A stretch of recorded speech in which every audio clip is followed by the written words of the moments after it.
Good afternoon, everyone. I would like to welcome everyone to the Forum on Effective Approaches for Fostering Faculty Gender Diversity, Equity, and Inclusion, Celebrating Progress. My name is Trey Donaldson. I'm a health scientist administrator with the NIH Office of Research on Women's Health. And I just want to say a quick couple notes for housekeeping. So I want to make sure that if you need closed captioning, to please click the live transcript and click show subtitles if you'd like to see the live captioning or the transcript. And during our panel discussion later on this afternoon, please submit your notes in the Q&A box for questions during the panel later on. So now, I would like to introduce our first speaker, Dr. Janine Clayton. Dr. Clayton, MD Farbo, was appointed Associate Director for Research on Women's Health and Director of the Office of Research on Women's Health at the National Institutes of Health in 2012. Dr. Clayton has strengthened NIH support for research on diseases, disorders, and conditions that affect women. She is the architect of the NIH policy requiring scientists to consider sex as a biological variable across the research spectrum, a part of NIH's initiative to enhance reproducibility, rigor, and transparency. As the co-chair of the NIH Working Group on Women in Biomedical Careers with NIH Director Dr. Francis Collins, Dr. Clayton also leads NIH's efforts to advance women in science careers. And as recently as this year, Dr. Clayton was elected to the board of directors of the American Association for the Advancement of Sciences. So please welcome Dr. Clayton.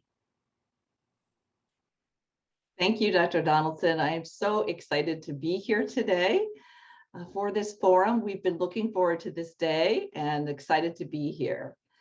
First, I'm going to start by outlining the problem that we are addressing here today. If the slides could advance, that would be great. The problem here today is to address gender, the lack of gender diversity next.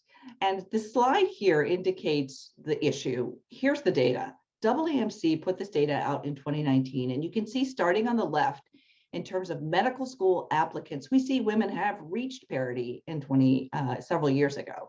But if you progress through that pipeline from the medical school through residency and through leadership, you see a sharp drop off. And in fact, only 18% of department chairs and deans are women. And as you go forward, you'll see the issues related to women of color. The issues for women of color next are similarly, you see a similar drop off. However, it's significant. For women of color, together, women of color represent only 13% of faculty in medicine, and that number has not changed for the last 10 years. It was 12% and now it's 13%. So I applaud the AAMC for breaking this data out by gender and race and ethnicity so we can see a better picture. Next, and you'll see on the following slide, the issues across STEM. So I just talked about medicine, and now we're talking about science, technology, engineering, mathematics, and medicine together. And the pipeline, again, from the left to the right, from the bachelor's degree all the way through faculty for full professor.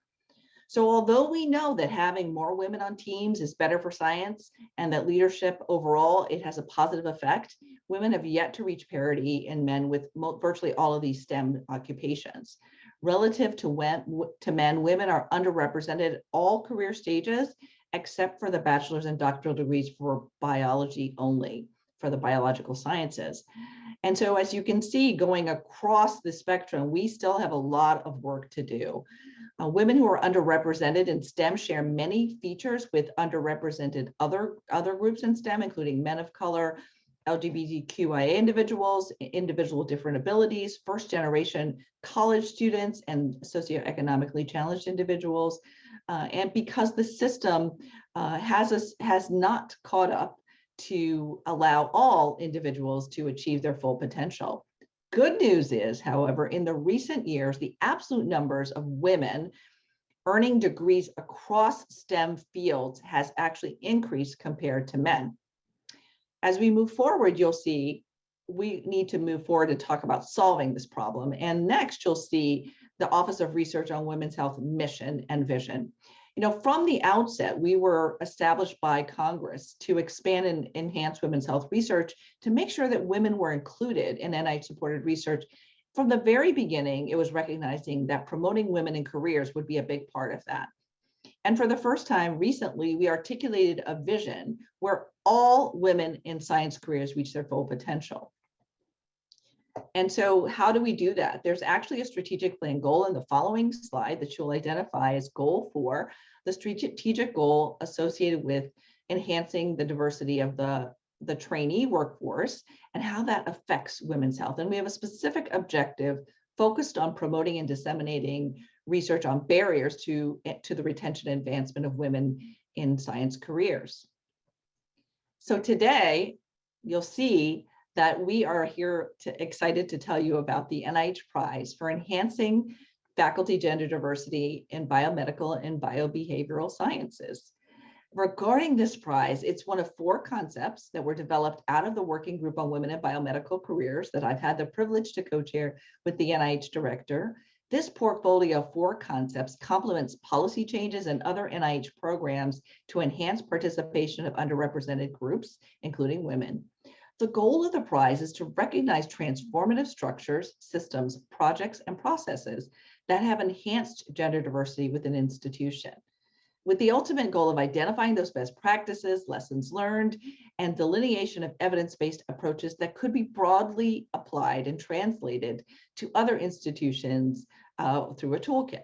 And as we move forward, you'll see the criteria that we used to identify these evidence-based approaches that to be translatable and sustainable. It was important that we assess the impact of these applications, the magnitude and extent of the impact on gender diversity.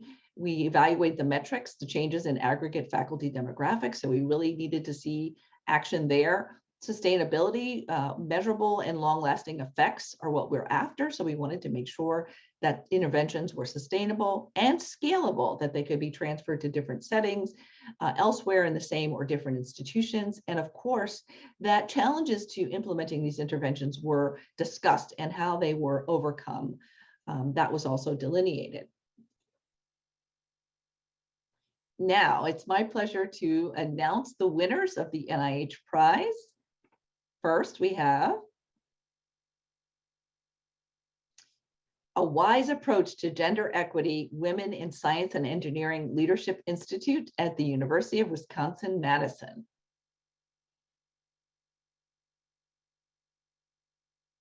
A Framework to Promote Gender Diversity and Equity at Rochester Institute of Technology. Promoting Women of Diverse Creative Expertise at Worcester Polytechnic Institute. No One Size Fits All focuses mosaic of initiatives at the Perelman School of Medicine at the University of Pennsylvania. Participatory Approaches for Gender Equity, Center for Women in Medicine and Science, University of Minnesota Medical School. Next, we have Enhancing Faculty Gender Diversity at MD Anderson, Office of Faculty Diversity, Equity, and Inclusion, University of Texas MD Anderson Cancer Center. Also, FIU Advanced, the Office of Advanced Women, Equity, and Diversity at the Florida International University. Leveraging Evidence to Enhance Faculty Diversity at University of Houston. Gender Diversity in Medicine, Columbia University Vagelos College of Physicians and Surgeons. Achieving Gender Equity at Boston University, Trustees of Boston University, Boston University Medical Campus.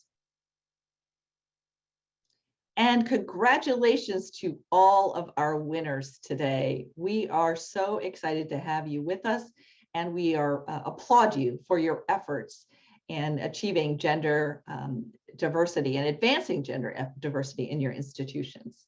We know that diversity in principal investigators and on teams is more equitable, it's more innovative, it's more productive, and it actually leads to better and more women's health research. So congratulations once again. It is now my pleasure to introduce our next speaker. I have the honor of introducing Dr. Frances Collins. I know many of us woke up this morning only to be surprised by the bittersweet news that Dr. Frances S. Collins, NIH's longest serving director, is stepping down. Sweet because no one more deserves a respite, and bitter because of how sorely he will be missed. I would need a book to reflect on the contributions of Dr. Collins, who I call a friend and mentor. As I've said before, Dr. Collins is a giant among the giants of biomedical research, as a scientist, as a leader, and now as a diversity champion. Earlier in his career, Dr. Collins made genetics his area of concentration. He's noted for, of course, groundbreaking discoveries of disease-causing genes, and later his leadership of the Human Genome Project. In fact, when he steps down later this year, he won't be going far. Dr. Collins will continue to lead his research laboratory at the National Human Genome Research Institute, which is pursuing a variety of efforts. In 2007, Dr. Collins was awarded the Presidential Medal of Freedom. He was also named the 50th winner of the Templeton Prize. These are just two of the amazing recognitions of his accomplishments. The Templeton Prize celebrates scientific and spiritual curiosity. Under his leadership at NIH, there's been tremendous growth in the research on women's health area, and I've had the privilege of collaborating with Dr. Collins on the development of the NIH policy on sex as a biological variable, or what we call SABV. Dr. Collins has also been a champion of advancing women in biomedical careers. Of the 11 institutes and centers now led by women, directed by women, Dr. Collins appointed 10 of them. And many women hold deputy director positions across NIH as well. In 2019, he announced his No More Mammals policy, elevating the significant underrepresentation of women scientists in speaking roles at scientific conferences. In fact, his announcements was one of the most shared and retweeted NIH posts on social media. Finally, his participation today is a testament to the importance of women advancing in science careers. In fact, his fingerprints are on the prizes we're recognizing today. It was in response to Dr. Collins' challenge to the Working Group on Women in Biomedical Careers that this prize was conceived of and developed as the NIH Prize for Enhancing Faculty Gender Diversity in Biomedical and Behavioral Science. Ladies and gentlemen, it's my honor to introduce the 16th Director of the National Institutes of Health, Dr. Frances S. Collins, in pre-recorded remarks. Thank you, Dr. Clayton. And my thanks as well to our colleagues from AAAS and the National Academies, and to all of you who have joined us for today's Celebrating Progress Forum. It's nice to celebrate progress, and there is much to celebrate today. The prize winners. We now have 10 effective, replicable strategies from esteemed institutions and more practices from honorable mentions. You're going to hear about a lot of those. I see real progress on the horizon. You know, back in 2018, I challenged the NIH Working Group on Women in Biomedical Careers to come up with innovative ideas to address the persistent underrepresentation of women in biomedical sciences, particularly in senior positions. And the group responded, a prize competition to find and promote practices that have been shown to improve and sustain gender equity among faculty members. And thus was born the NIH Prize for Enhancing Faculty Gender Diversity in Biomedical and Behavioral Science. So today's forum offers the opportunity to hear about this. It's an ambitious but necessary agenda. We need to examine what change in gender equity really means, how we train to achieve inclusive, equitable environments. How do we promote career advancement? How do we show success? And how do we provide an opportunity to discuss those practices curated by the prize competition?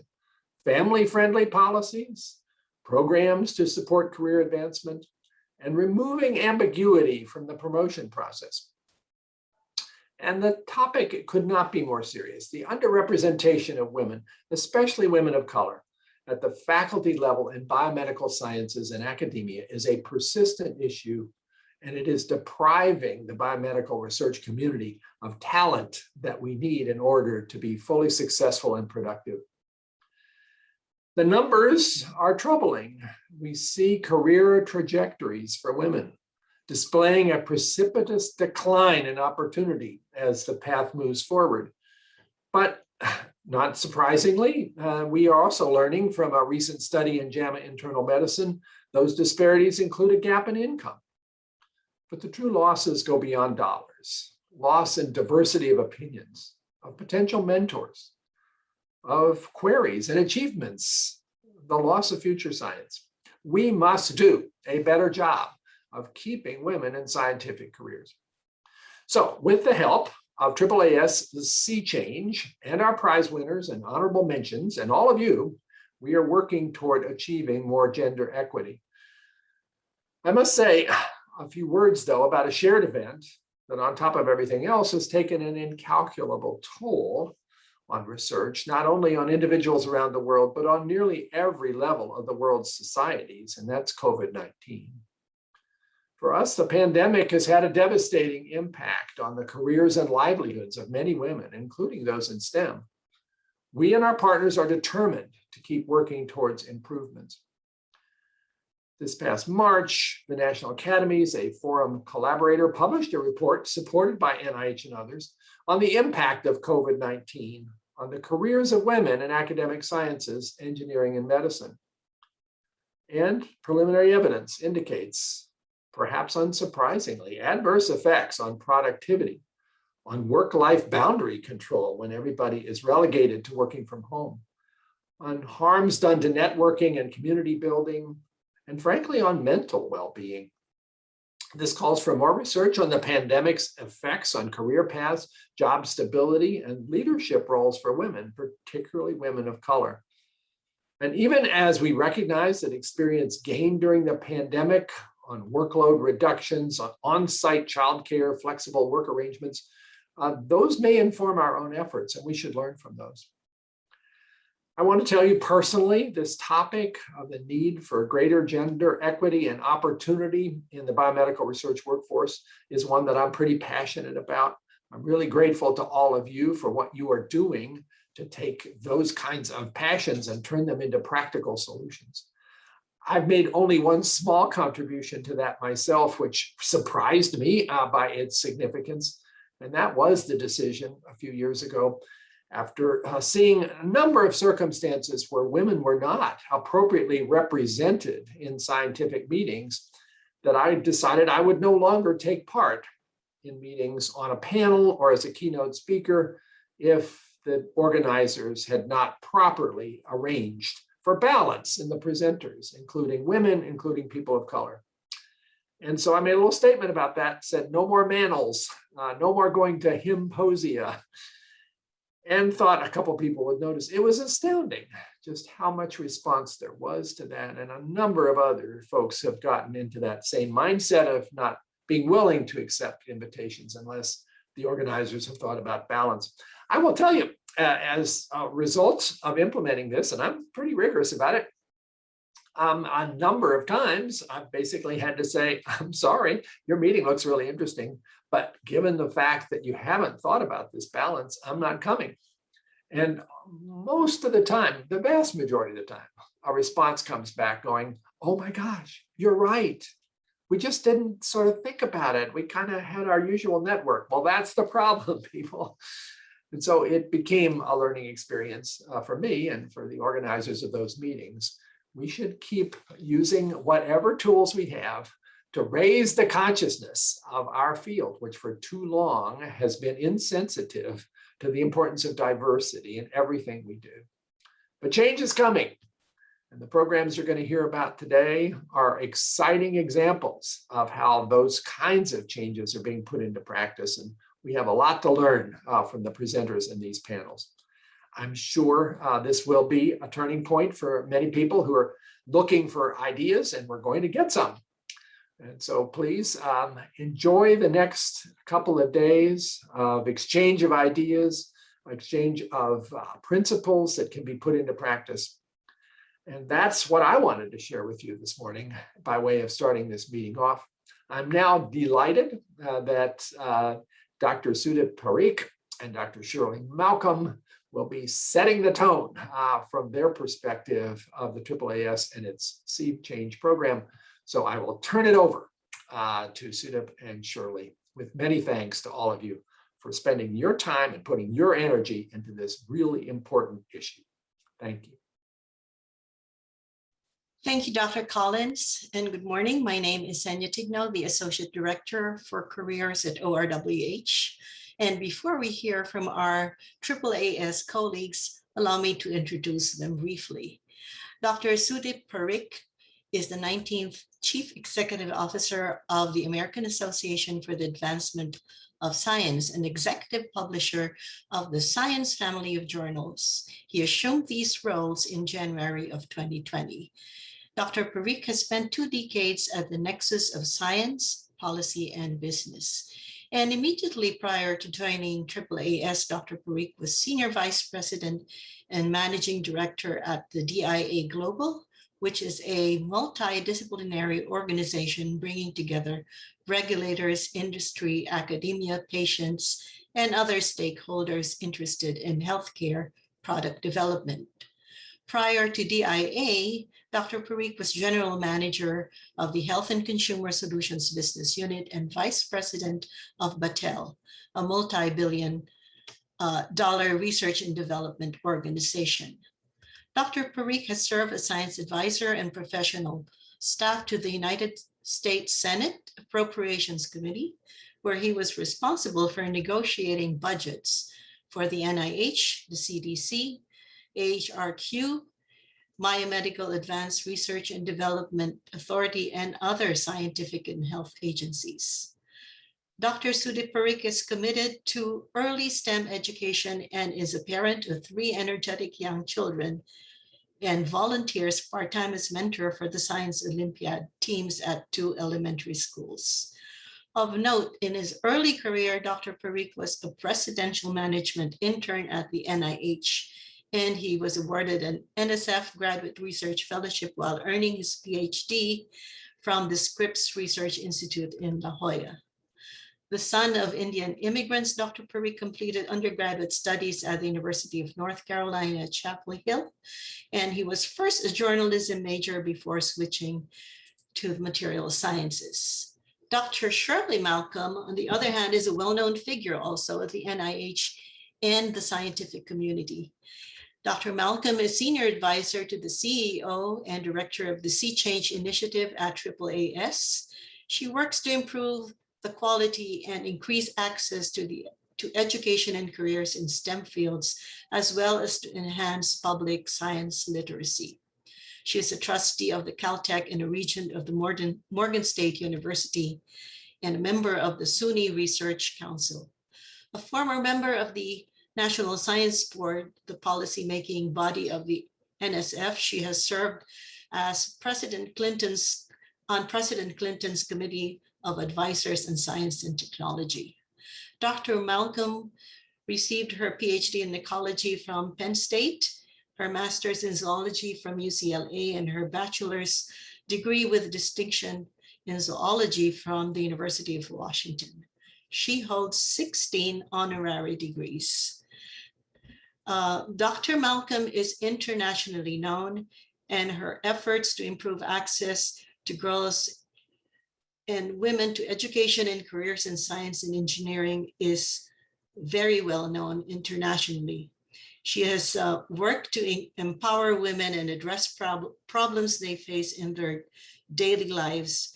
And she has worked with a General Advisory Board of the UN Commission on S&T for Development and Gender Insight. In 2003, Dr. Malcolm received the Public Welfare Medal of the National Academy of Sciences, which is the highest award given by the Academy. Please welcome Dr. Sudip Parikh and Shirley Malcolm. Thank you. Thank you, Dr. Tigno. Before beginning, I just have to take a moment to acknowledge the incredible leadership of Dr. Francis Collins. We are all better and healthier due to his commitment to public service. So I'm sure much more on that to come, but I didn't want the moment to pass without saying thank you to Francis. It's my privilege to be here today, and I wish we were together in person. These virtual meetings have a lot of advantages. We can all get together from the comfort of our offices or our homes, but there's nothing like being able to look each other in the eye, shake one another's hands, and break some bread together. So I hope we can get together to do that soon. I do have the privilege of leading the American Association for the Advancement of Science, AAAS. Our mission is to advance science, engineering, and innovation throughout the world for the benefit of all people.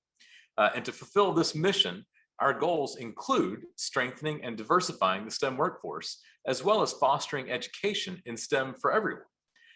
And that's why it's natural for the AAAS and our Sea Change program to partner with the National Institutes of Health, the NIH, in this forum, because it so well aligns with our principles and values of the AAAS and of the Sea Change Initiative in particular. Now, when I think of these issues, I often talk about the fact that when we speak about diversity, it can be a double-edged sword. When complementary talents and perspectives come together, we all know that leaps in understanding are more likely and disruptive technologies are born. But there's also a vulnerability when we talk about this, and it's seized upon to divide. With talk of quotas in a zero-sum game, diversity can be used to generate fear and stoke division in ways that increase inequities and stifle substantive debate. Now, in the scientific enterprise, we know from experience that explicit acts of racism and sexism still exist and cause harm. We know they still exist. However, it's often the less obvious factors: divisive rhetoric, obsolete policies such as an over-reliance on standardized tests, and willful blindness to inequitable treatment, such as smaller startup budgets for female academics, which are still happening, by the way, that cement many of the injustices that have sprung from our nation's segregated history. Now, these opaque forces are so ingrained that we scarcely realize their implications for minorities and women in science. And I believe that insisting on inclusion of historically marginalized groups neither sacrifices scientific excellence nor diminishes the accomplishments of those who have already dominated the sciences or who have historically dominated the sciences. To put it another way, highlighting the previously hidden does not in any way invalidate the already admired. But this change requires the scientific community increase attention and support for those who've been disadvantaged. And it's interesting because I get letters from scientists attacking the AAAS's focus on diversity, stating that race and gender should not play a role in scientific excellence. But race and patriarchy are powerful social constructs, and they have societal consequences that we just can't overlook. Alondra Nelson, the OSTP Deputy Director for Science and Society, who's also a former AAAS board member, she put it so eloquently that I just have to quote it. She said that science at its core is a social phenomenon. When we provide inputs to the algorithm, when we program the device, when we design, test, and research, we're making human choices, and it matters who makes those choices. It matters who they're thinking about when they do. And avoiding these conversations amounts to advocating the status quo, and the United States and the world would be weaker for it. Now, institutions are going to have to push for policies that enable diversity across the enterprise. And often these policies don't seem directly related to diversity, equity, or inclusion. But increasing pay for graduate students and postdocs and providing them with employee-like benefits and protections so that they don't have to have a parental safety net to be a graduate student, that is a DEI issue. Achieving open access publishing policies that don't place the financial burden of publishing on authors, that is a diversity issue. Improving training and standards for mentorship and sponsorship and providing safe and supportive workplace cultures, that is an inclusion issue. These policies do affect the retention of diverse scientists, and they do not in any way sacrifice scientific excellence. Now at the AAAS, we're examining our own institution and functions. We've listened to scientists and consulted with experts and analyzed the existing data that we have. We've discovered stark demographic differences between programs and awards that are applicant-based and those that are nomination-based. we fall short when it comes to recognizing the contributions of historically marginalized members of the scientific community. And so by transparently sharing our data, we can enable accountability. The AAAS and other institutions have got to be held responsible by the community for meaningful change. And you saw that in the data that you saw earlier in this presentation. So we created the AAAS Sea Change program, or STEM Equity Achievement for Change. It's a comprehensive institutional transformation initiative that's in support of diversity, equity, and inclusion, especially in colleges and universities. And when I say we, I'm talking about Dr. Shirley Malcolm, who you're going to hear from after me. And achieving this goal has proven to be especially difficult in STEM fields, where bias, marginalization, and exclusion based on gender, race, ethnicity, disability status, socioeconomic status, sexual orientation, age, familiar history of higher education, as well as all the intersections of these, have prevented the full engagement of all individuals with the potential to be great scientists. And so AAAS Sea Change has its history in the Athena Swan Charter, which was established in the United Kingdom. And we've built upon that. Shirley and her team have built upon that. The Sea Change members, including institutions participating in this symposium, Arizona State University, the University of Florida, University of California at Davis, and the University of California at Irvine, are committed to including diversity, equity, and inclusion as core components of their institutional mission. And we celebrate their progress in assessing their policies, practices, and procedures, and climate across a broad range of categories. And that helps us to gather the quantitative and qualitative data necessary to develop action plans to guide their institutions forward to continuously improve with a focus on diversity, equity, and inclusion. Sea Change Biomedicine was specifically developed to address the complexity of the health and biomedical sciences. Funding provided by the NIH and the NSF has been crucial to its development, and particularly to our ability to launch the Sea Change Biomedicine Bronze Award pilot. And that's happening this month.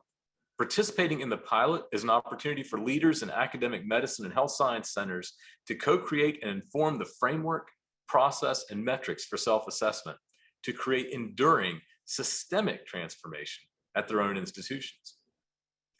Now, the reasons for ensuring the diversity of science transcend the obvious moral imperative. Diversity of thought derived from diversity of experience gives America a critical advantage in the global competitive landscape, and it helps bring medicines to people faster. This is going to be key to making the discoveries that will improve everyone's health, inventing the technologies that are going to grow the economy, and meeting the formidable challenges of this coming era. And I want to congratulate the winners for taking steps to make this possible. I want to congratulate the winners for their commitment to the values that we've talked about here. And I want to turn to my colleague Shirley Malcolm, who is the thought leader behind AAAS's work and a partner for those working in the field. Shirley?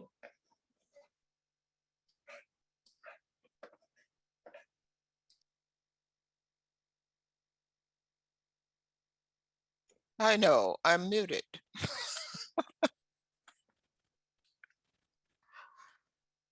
Thank you so much, Sudip. It is an honor to share this space with you. Sudip is a real champion on these issues, and it is an honor to share this particular event with the National Institutes of Health Office of Research on Women's Health.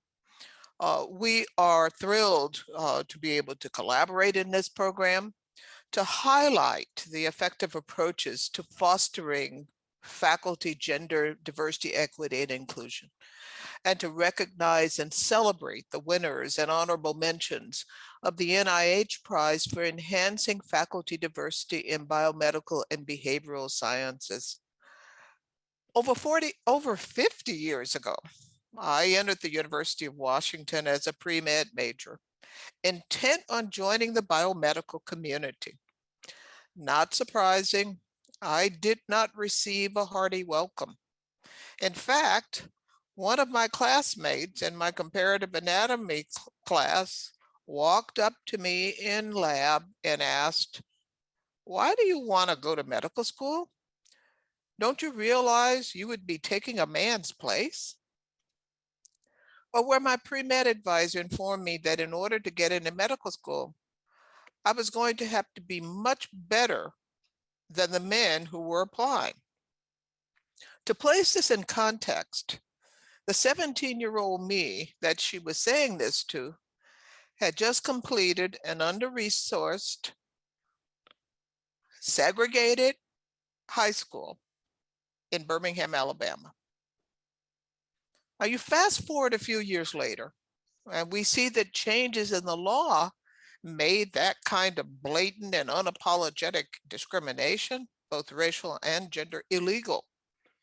And we saw the numbers of women increase, not just because we women had suddenly gotten smart enough to be admitted, but because the barriers to our admittance were being torn down. But even today, as we see medical school classes that are over 50% women, the problems have not gone away. And my friend, Dr. Clayton, has elaborated on that in her remarks. Women's presence among faculty, and especially among faculty leaders, cannot be explained away by the age-old excuse of, we can't find any. The problems are baked into the institutions and the policies, programs, culture, traditions, and practices that continue to marginalize women, and especially women of color. But these policies, programs, culture, traditions, and practices marginalize many others. And that is not the hallmark of excellence. The institutions we are recognizing today have taken on some of these barriers and brought about change within their institutions through the effective interventions that they will share with us today. And we are excited to hear about their work. But there is more to be done to dismantle the systems of exclusion. And that is why we are so proud to be able to join in today's event, and so proud to be able to collaborate with NIH in looking at sea change as a strategy. The process of disrupting the systems of discrimination that get in the way of diversity, equity, and inclusion is what sea change aims to do and what we are all about. We are thrilled that some of our sea change member institutions are able to join in this conversation to elaborate on their systemic challenges and systemic approaches. It is the nature of systems problems that they don't stay in their own lane. Women's absence in leadership roles are often usually accompanied by salary inequities, space inequities, inequitable policies in hiring, promotion, tenure, lack of family supporting policies, lack of recognition and valuing, and a lot more. So in this moment of celebration, we also want to focus on what comes next. To create a biomedical research community and infrastructure that is smart and just. Thank you very much.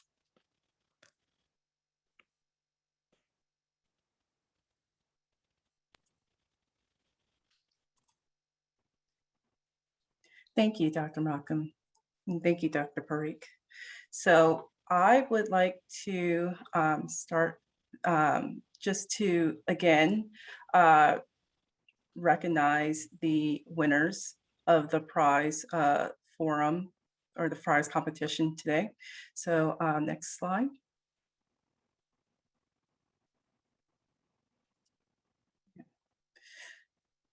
So as Dr.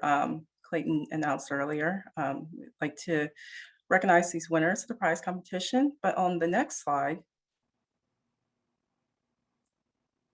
we also like to recognize the honorable mentions. This is for the honorable mentions, it begins with intersectional directions, faculty success at Sula, Xavier University of Louisiana, the Colorado Trails to Advance Gender Diversity, University of Colorado School of Medicine,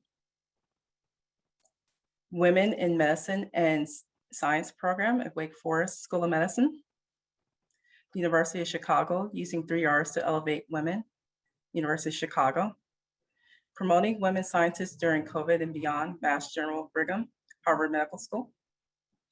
And finally, the Eye of the Tiger, Women with a Will to Thrive. So I would like to thank you winners, honorable mentions, and other participants for your efforts towards creating a more equitable environment in the sciences. On the next slide, we would also like to acknowledge that today's event is in partnership with the American Association for the Advancement of Sciences, STEM Equity Achievement Program, and we've heard from our colleagues from AAAS just a moment ago. And it is also in collaboration with the National Academies of Sciences, Engineering, and Medicine's Committee on Women in Science, Engineering, and Medicine. We are privileged to have 4 participants of the AAAS Sea Change Initiative that will share their perspectives on increasing women in the scientific professoriate and leadership. Next slide.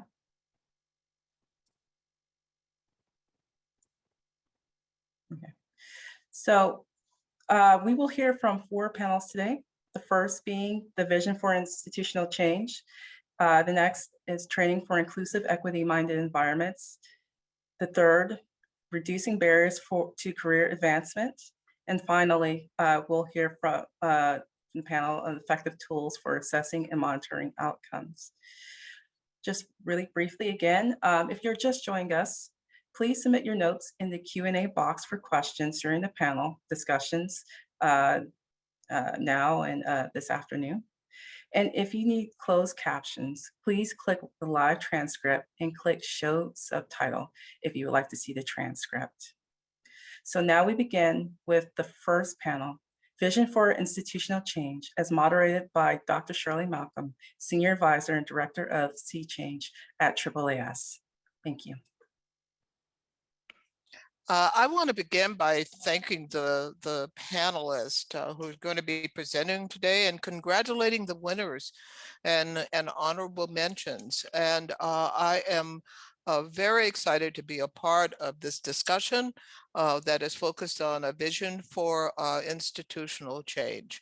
And so if we can just begin our panel then with Dr. Travis, that would be great.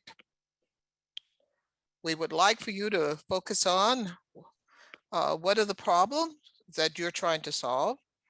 What are 1 or 2 points that you would change? And what are the steps to go forward?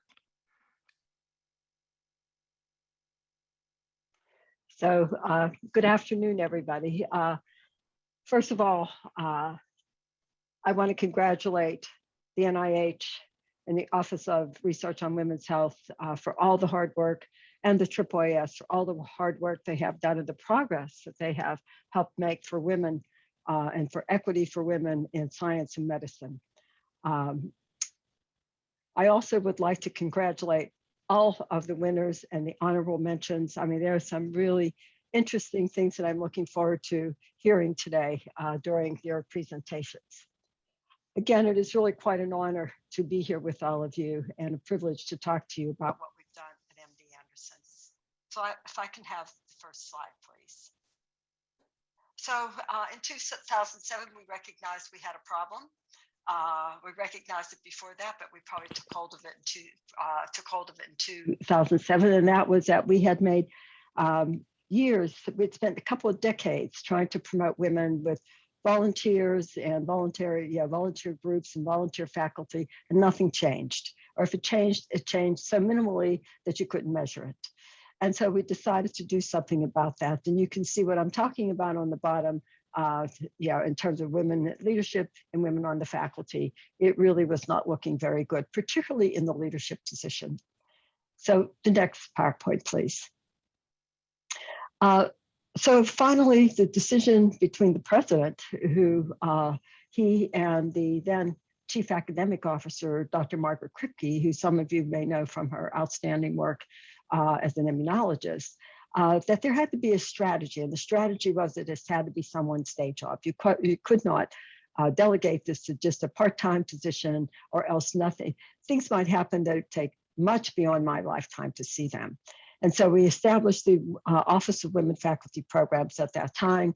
National search, I applied for the position because I had been doing this work and was interested, and was lucky enough to receive it. And there are a couple core principles that we live by to this day. And this office now has evolved into faculty diversity, equity, and inclusion. The core principles are the same when you do this kind of work. First of all, you have to be intentional. Left to chance, this will not happen. You must use data. Data wins the hearts or the minds, but not the hearts. But if you can't win the minds, and even then it doesn't always, you can't win the hearts. The other thing is, we've been doing a lot of mentoring and coaching, et cetera, of women and minorities, and nothing's changed. We need to fix the system. There's nothing wrong with the women. There's nothing wrong with the minorities. The problem is with the system. So the system is what has to change. It was not built by us, and we're trying to exist within a system that was built by others. It needs to change. The other thing we found critical is that you have to partner with others. You cannot do this alone. You have to include men. I keep saying get out of the echo chamber. I hope there are some men attending today, because we need all of us in there to change the system. And the next PowerPoint, please. So here's the practice that we set upon. First of all was leadership. Leadership was a big issue for me, a big challenge, because I think you're not going to change anything until you start. As Marian Wright Edelman says, you can't be what you can't see. And so we had to get women into leadership positions, and you can see the progression there, the graph to your right. One of the big things we did was we looked at all of our search policies, but we focused on our leadership policy, and we changed that. We made it very prescriptive in terms of who had to be on the search committee, who had to be on the short list. Also, it's difficult to relocate women for numerous reasons. We all know this. Groom your own. That was a big part of what we did. We had an advisory committee, at least 35 men, include men. Educate the women faculty. We can always learn more. We can always learn to be better, particularly around some issues such as negotiation. Career development and mentoring is still important, although sponsorship is equally as important as mentorship. We increased the recognition of women faculty. And the first thing we did within a year of opening the office, we published that book. Why? Because it brought together women from across the institution, some of whom didn't know each other, half of whom even then were leaders. There were 26 women, and we asked her their personal stories. This was probably put the office on the map. We had book signings, et cetera. It really brought to the forefront that we had wonderful women in this institution, and that we had to do better by them. And then finally, again, data. Data drives everything we do. We have an annual status of women faculty report that goes to leaders, and then an annual salary equity review, which is critical to do it annually, because if you don't, it gets in front of you because everybody slips. They don't mean to, but they do. And I think that the only other points I'd like to make is that women feel they have to be hyper-credentialed. We always feel we're not quite ready, even if we've been doing the job for a long time. And we need to work with women and coach them out of that kind of, if you will, the imposter syndrome. And the structures in place, as I said, are I think the policy revisions policies need to be looked at and revised. And again, fixing the system, that's what we've been doing. That's what we continue to do, but not fixing the women, but grooming the women to be in these leadership positions and for advancement across the career spectrum. So I want to thank you again for allowing us to present what we've been doing since 2007, 2006, actually. And thank you very much, Dr. Malcolm.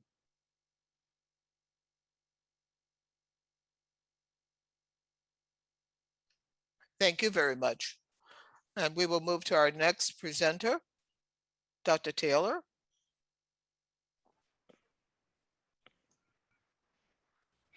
Thank you very much. If I could have my first slide. So our work at Columbia University Vagelos College of Physicians began over a decade ago in the context of organizing a complete program for faculty professional development, inclusion, and diversity. And so when we began this project, we looked at the determinants that are associated with overall faculty well-being, vitality, and satisfaction. And you see that on the right side of the screen. We then looked in each of these areas to assess how these determinants might impact women as well as underrepresented faculty. So today we're presenting the work only on women, but we considered both of those. So our approach, our vision was that within an overall strategy of faculty well-being, we would pay attention to the well-being, advancement, and success of particular groups that had not been traditionally in the mainstream along pathways of advancement and success. So our framework was based on the determinants that you see. We looked in each determinative area for the impact of policies, practices, and procedures on women within that determinative area. We use multidimensional approaches, some of which were based on the published literature on organizational change. We use consultation with experts from our business school, from leadership program at Teachers College. We assessed every single policy and process where we were looking at change for the potential impact on women.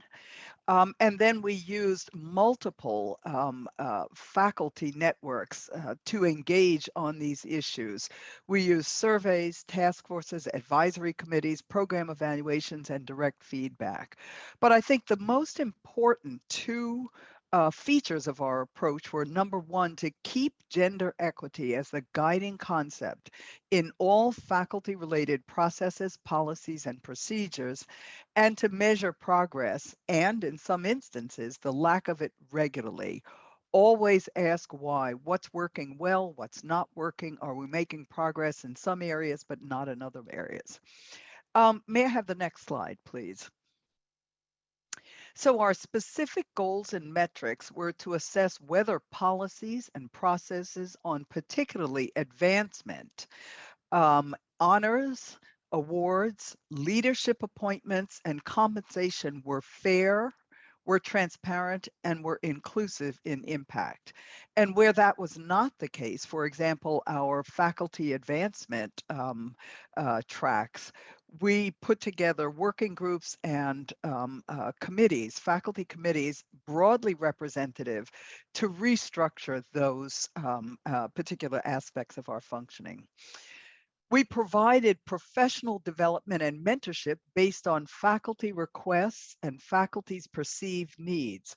So some were things that all faculty requested, some were particularly requested by women. And I do want to amplify Dr. Travis's comments. The goal is not to fix women, but to understand where there are knowledge gaps about these very important topics and what we can do to erase the knowledge gaps. And so we made processes that equalized advancement. We looked at promotions and searches for leadership opportunities, and always follow, once changes were made, accumulate data on the impact of those changes. Another important focus was to increase the participation of and the leadership by women of decision-making groups, both appointed and elected groups. So when we started, we had a very small committee on appointments and promotions, 5 members, 1 woman, no consideration of term limits for that. We, just as an example, increased our committees on appointment and promotions to at least 11 members, required 50% of the co-chairs to be women, and that the constitution of the group be representative by academic tracks, but also proportionate to the numbers of women on our faculty. We collaborated with our work-life office for improved services for all faculty, but recognize that work-life decisions are often far more impactful for women than for men. And again, maintain the view of all policy, practices, personnel decisions through a gender equity lens. Next slide. So this is a busy slide, and it listed where we saw increases and where we felt that the outcomes were moving in the right direction. This particular list doesn't necessarily include quantitators. So in some parameters, we're moving in the right direction, but moving slowly, and we are actively focused on why that's the case and what we can do to change the slope of the changes. In some instances, things move very quickly, and we are trying again to understand the why, what happened, and how we can learn from areas where we've had more rapid change and apply that to areas where our change has been slower. We think that organizational climate is going to be very important overall, and so we are participants in the National Academy's Action Collaborative to prevent sexual harassment. We are a participant in the university's anti-bullying efforts, and we are launching an Office of Professionalism to particularly address the organizational climate and those behaviors that those negative behaviors that are more impactful for women versus men. So our ongoing work, we need to continue all of the efforts above. We need to continue to measure those outcomes. We need to look at those areas that are changing more slowly and find ways to accelerate change. We need to recognize the impact of intersectional identities among women faculty. The work that we've done, we've looked at all women together, but we know that women with different racial, ethnic, sexual minorities, and particular religious affiliations may have a very different experience in academic medicine. We're looking to continue the work on organizational climate because we feel that that will improve the outcomes for women as well as for all faculty.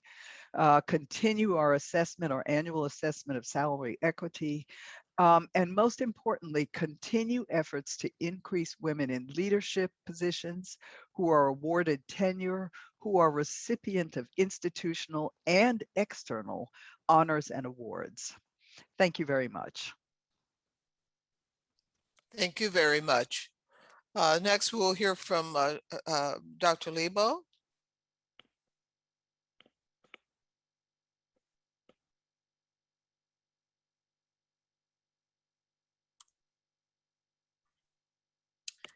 Thank you. If you can go to the next slide. So in January of 2015, Dr. Kent Fox was appointed as the 12th president of the University of Florida. He was, not surprisingly, the 12th male to be appointed to that position. But he has made it a focus of his administration to make a difference and focus his leadership and university-wide attention on improving opportunities for women and for minority faculty members. We have the distinction now of having 9 academic deans out of 16 are female in agriculture, College of the Art, dentistry, engineering, law, medicine, nursing, pharmacy, and veterinary medicine. Also, the graduate dean that was recently appointed is a female. We also have 5 female vice presidents that have been appointed in the general counsel's office, enrollment management, human resources, strategic communications, and student affairs. Each of those 14 women, or 15 women counting the graduate school, has a different story about the path they followed to these appointments and the obstacles they've faced in their profession. Many, but not all of them, are the very first female at the University of Florida in their position. Being the first female can be both a burden and an opportunity, but each of those individuals has to make a decision about how they want to make their mark as a leader, how well positioned they are to lead the unit they've been entrusted with leading, and how they can improve opportunities for the next generation of women. In addition to appointing senior women to senior positions, we want to measure our progress as an institution. Next slide. So transparency and sustainability are key here. Every institution has units that are making more progress than others. So how do we move the metrics overall for the institution? How do we sustain the gains we have made? We've worked to increase the transparency of the gender equity numbers for the university and for the university in context to other leading research universities. My office has created a public dashboard that reports the number and percentage of women and underrepresented groups for students, faculty, and staff. We have a public scorecard that the cabinet has approved that compares the University of Florida to other AAU institutions. We've also reported availability pools for women and minority faculty by discipline. So showing people as we try to recruit faculty exactly what the national pool looks like of women in particular turned out by doctoral degree, women among postdocs, and women as typically assistant professors at across the country in different disciplines. Progress can be made at many different levels within the institution, but we have to be prepared to change when we have the opportunity. Next slide.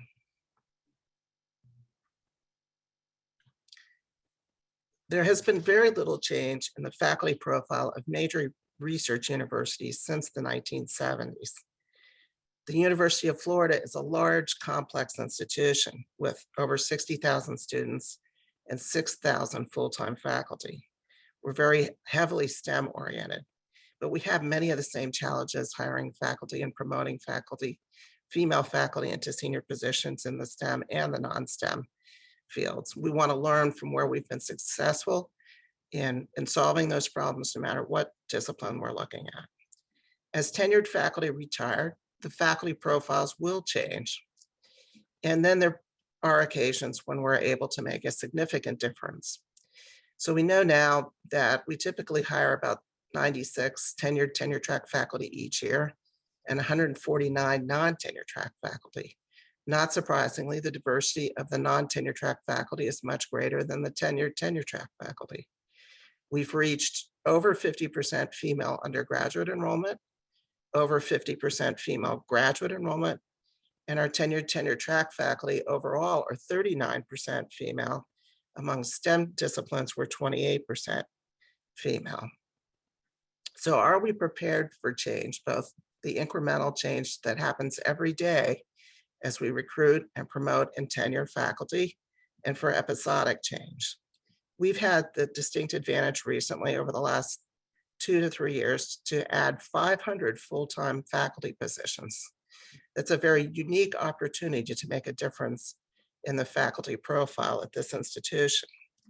We have to know how to recruit and hire women faculty, how to provide the right climate, the right incentives, the right space, the right startup packages, and the right mentoring during promotion and tenure in order to keep female and minority faculty. But we know we have a unique opportunity when we're presented with a change like this to make a significant difference in the profile of the faculty. We know that the choices we make today will impact the faculty workforce for a generation to come. Thank you. Thank you. And finally, the last presentation, Dr. Prakash.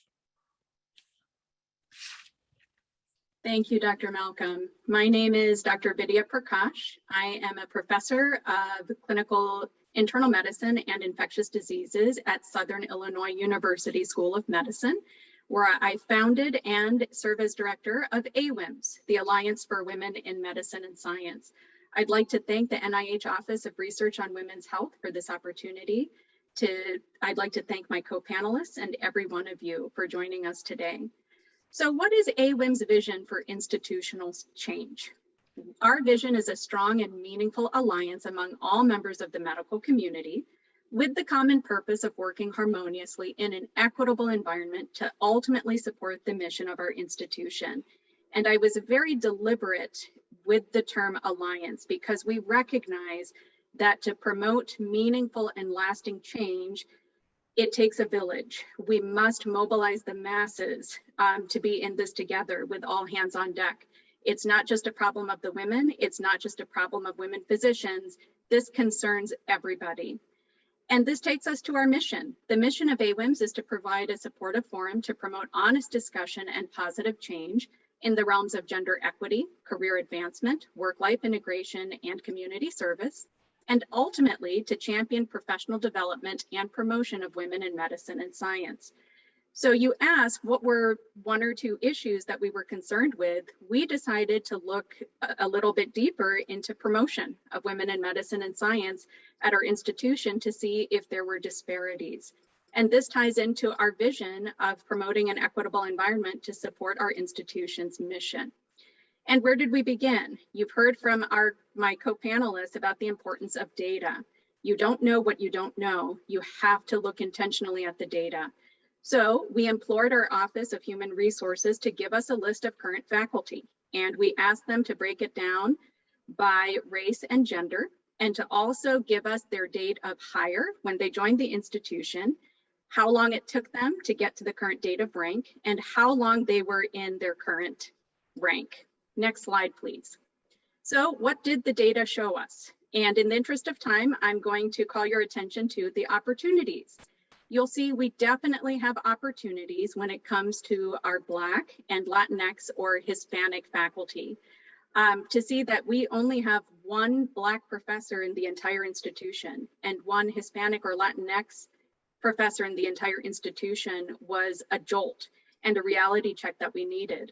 And how about progression from assistant to associate to full professor? You'll see, when you look at the gender between men and women, we're neck and neck at the assistant level professor position.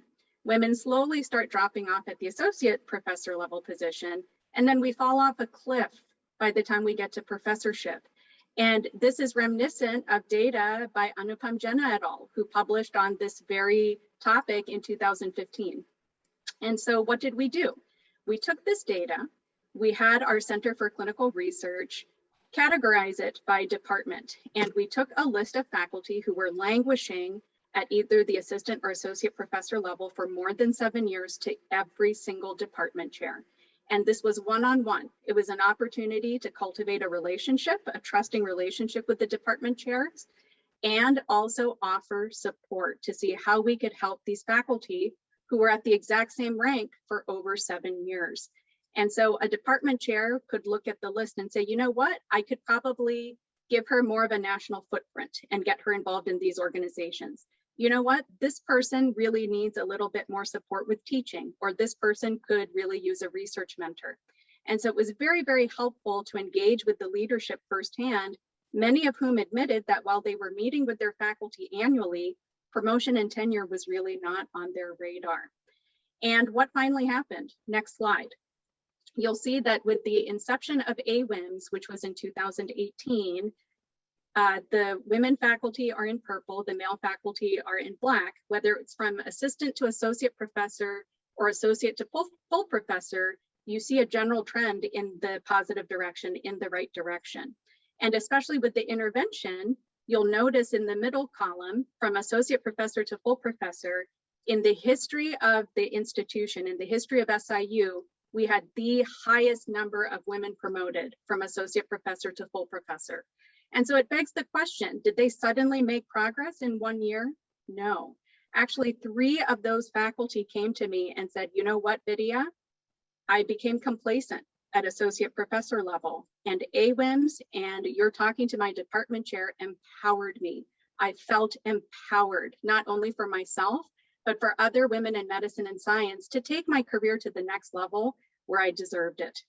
And so our next steps, what do we do from here? We're going to continue to meet with our department chairs every year with the list of faculty who are in the same rank for at least 7 years to see how we can link them with mentors and sponsors. Sponsorship is just as, if not more important than mentorship, because you're linking them up with people who have a voice. Centralized hub for national speaking research opportunities, and a continuation of our research program where we link women faculty with research sponsors. And finally, recruitment strategies for our Black, Latinx, and Native American faculty. Thank you for your time. Thank you. If we can have all of our panelists here now, terrific. I want to thank everyone for an exciting presentation, because we now have a lot more sense of like what you were dealing with and what you had to overcome.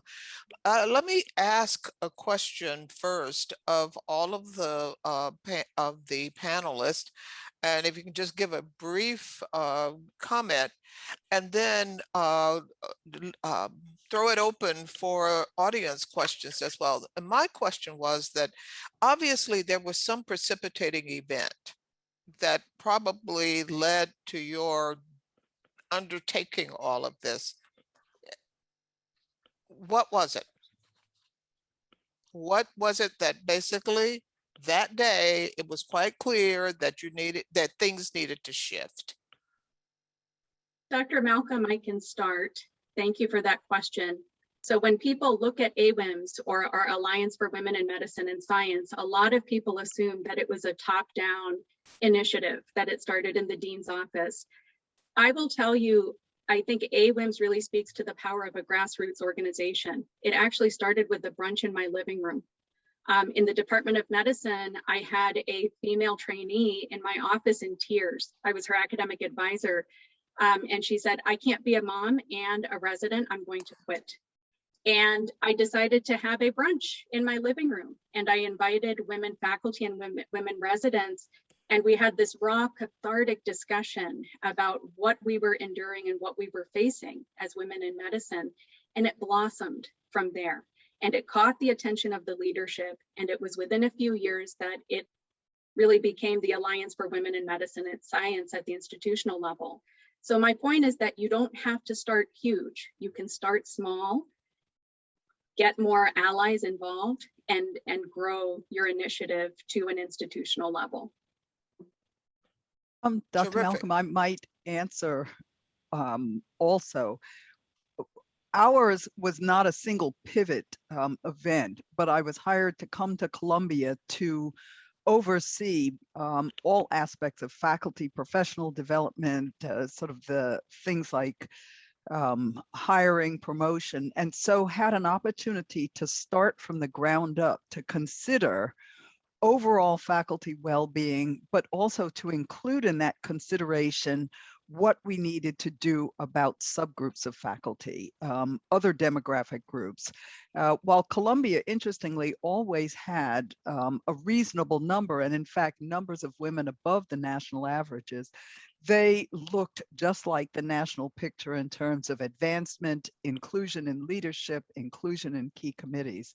So we began conceptually to think about what do we need to do for all faculty to thrive, be satisfied and productive, and what do we need to do to make sure that traditionally underrepresented faculty, whether they were numerically represented or not, were included in that overall fabric of faculty satisfaction, leadership, and distinction. Okay. Dr. Malcolm. Yes, Dr. Lebo. Hi, thanks. I'll add to that. I don't think there was a single precipitating event. It's definitely started with institutional leadership. And as a new president, he had asked for a climate survey to be done. So it sort of went and beyond faculty to include a number of different levels. I think one of the challenges we face is knitting together all of the good efforts. They happen at all different levels. They happen with department chairs, and they happen with advocacy groups. They happen with certain faculty members that we have that are dedicated running articulation grants to help increase the minority student enrollment here. There are many different levels at which things are happening across the institution. And so one of the challenges is sort of to have everybody rowing and pulling in the same direction, even to be aware of all those things and to have that work so the sum of the parts has an even bigger impact. I'm so glad you said that, because that's actually one of the things, one of the tenets, underlying tenets of Sea Change. And that is basic to be able to umbrella all of the good things and having everything be aligned and rowing in the same direction. So terrific. Dr. Travis. Yeah, so I think ours was I think there were two factors. Actually, one of the biggest ones was that we had Dr. Margaret Kripke, who was then the chief academic officer, who reported directly to the president and had a great relationship with him.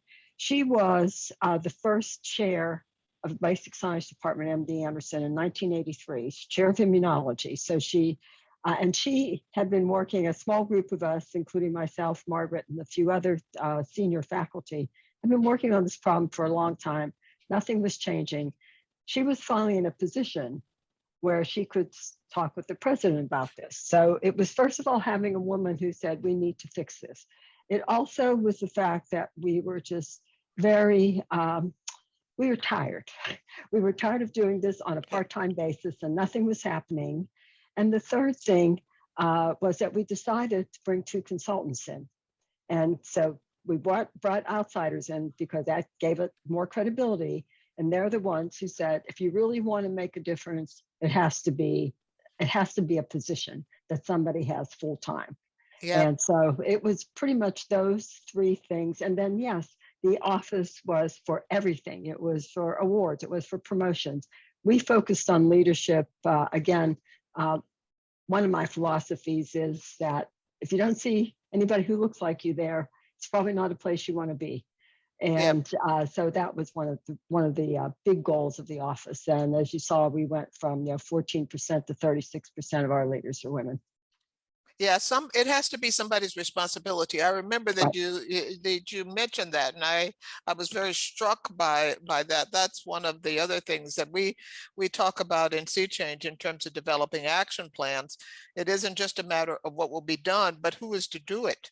And, and who owns that problem with what resources?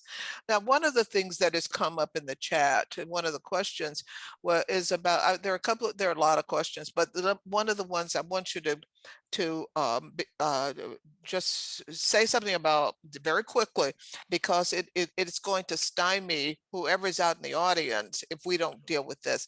And they say, data, you all mentioned data, and data is being key. What support did we get for collecting the data? Because you're not going to know what you don't see. So did you collect your own data? Did you depend on a central group to look at the data? How do you get the data? So well, we can go reverse order. Dr. Travis. So I was resourced, and the first person I asked for was a data person, the first person that I hired. And that data person worked with our faculty academic affairs, but we keep the data, we keep our own data. We continue to do that. I continue to have a person dedicated to that in the office. So for me, that's absolutely key. And we own it. If something's wrong, we're responsible. Okay. All right. Do any of the rest of you have your own data person? Yes. So I've always had access to all personnel records and over time, so I can look back for people who were here from 50 years ago. And we have staff in our faculty affairs office that are capable of doing careful analyses of that. Okay. So I'm awash in data. I lead the data group for the university, so I don't have trouble getting access to data, but your answers are only ever going to be as good as your institutional data. So I'm sure all of us will say there's things we wish we didn't have. I envy Ann if she's got 50 years worth of data. I wish I had that here. Unfortunately, often what happens is we change systems and all of a sudden all the historic data goes away. But I encourage you, one plea I'll make in my profession is that other people judge us, the state judges us, the feds judge us by these numbers. So try to at least check back to see if we're sort of looking at numbers the same way. Okay. And you already told us what you did. You basically looked at everybody. Yeah. And we went through human resources, and we had a data analyst from the Center for Clinical Research. And our dean is actually being very intentional about tracking women in leadership. Okay. All right. And somebody asked which data, but I'm going to basically leave it for that person to have a conversation with our Sea Change person, because we do data. But the other thing that came through was this question about transparency.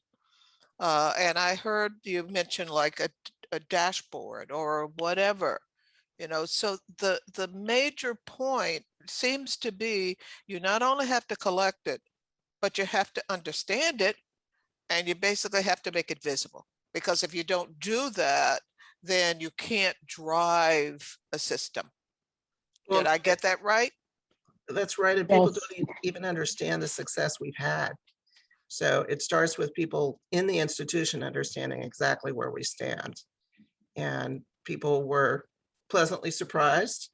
It doesn't mean we don't challenge ourselves to do better, but when in the absence of data, people don't know exactly what problems we're trying to solve and exactly whether we've made any progress or not. Yep. Yep. Okay. So the last question. Everybody really likes the fact that faculty are driving this as well. But you've all emphasized that leadership is crucial in terms of basically creating a climate where there can be a lot of this forward movement. And I think that that's a really important issue that really kind of spread across all of this. Let me ask if you got any pushback. Oh, I remember one time very early on that some of the department chairs were not very happy about what I was doing. And I think they use some words that are commonly used for women about she's assertive, it's all of those to the president. And my response when I was asked about that was, well, if they were all not saying anything, then I'd really be worried if you, because then I wouldn't be doing my job. But I also did something else. And I went to a male colleague, actually a leader, and said, some of the chairs are unhappy. We partner with chairs. It was very important to bring the chairs and the division heads in on this. And so he said, go to them and say, you're going to send them a survey. It'll be anonymous. And, let them tell you what they think and tell them you'll report that out. I did that. They did it. I went back and reported out to them. And at least they didn't go to the president anymore. They might have still been complaining, but they weren't complaining to the leadership. And if they had complaints, they pretty much came to me about them.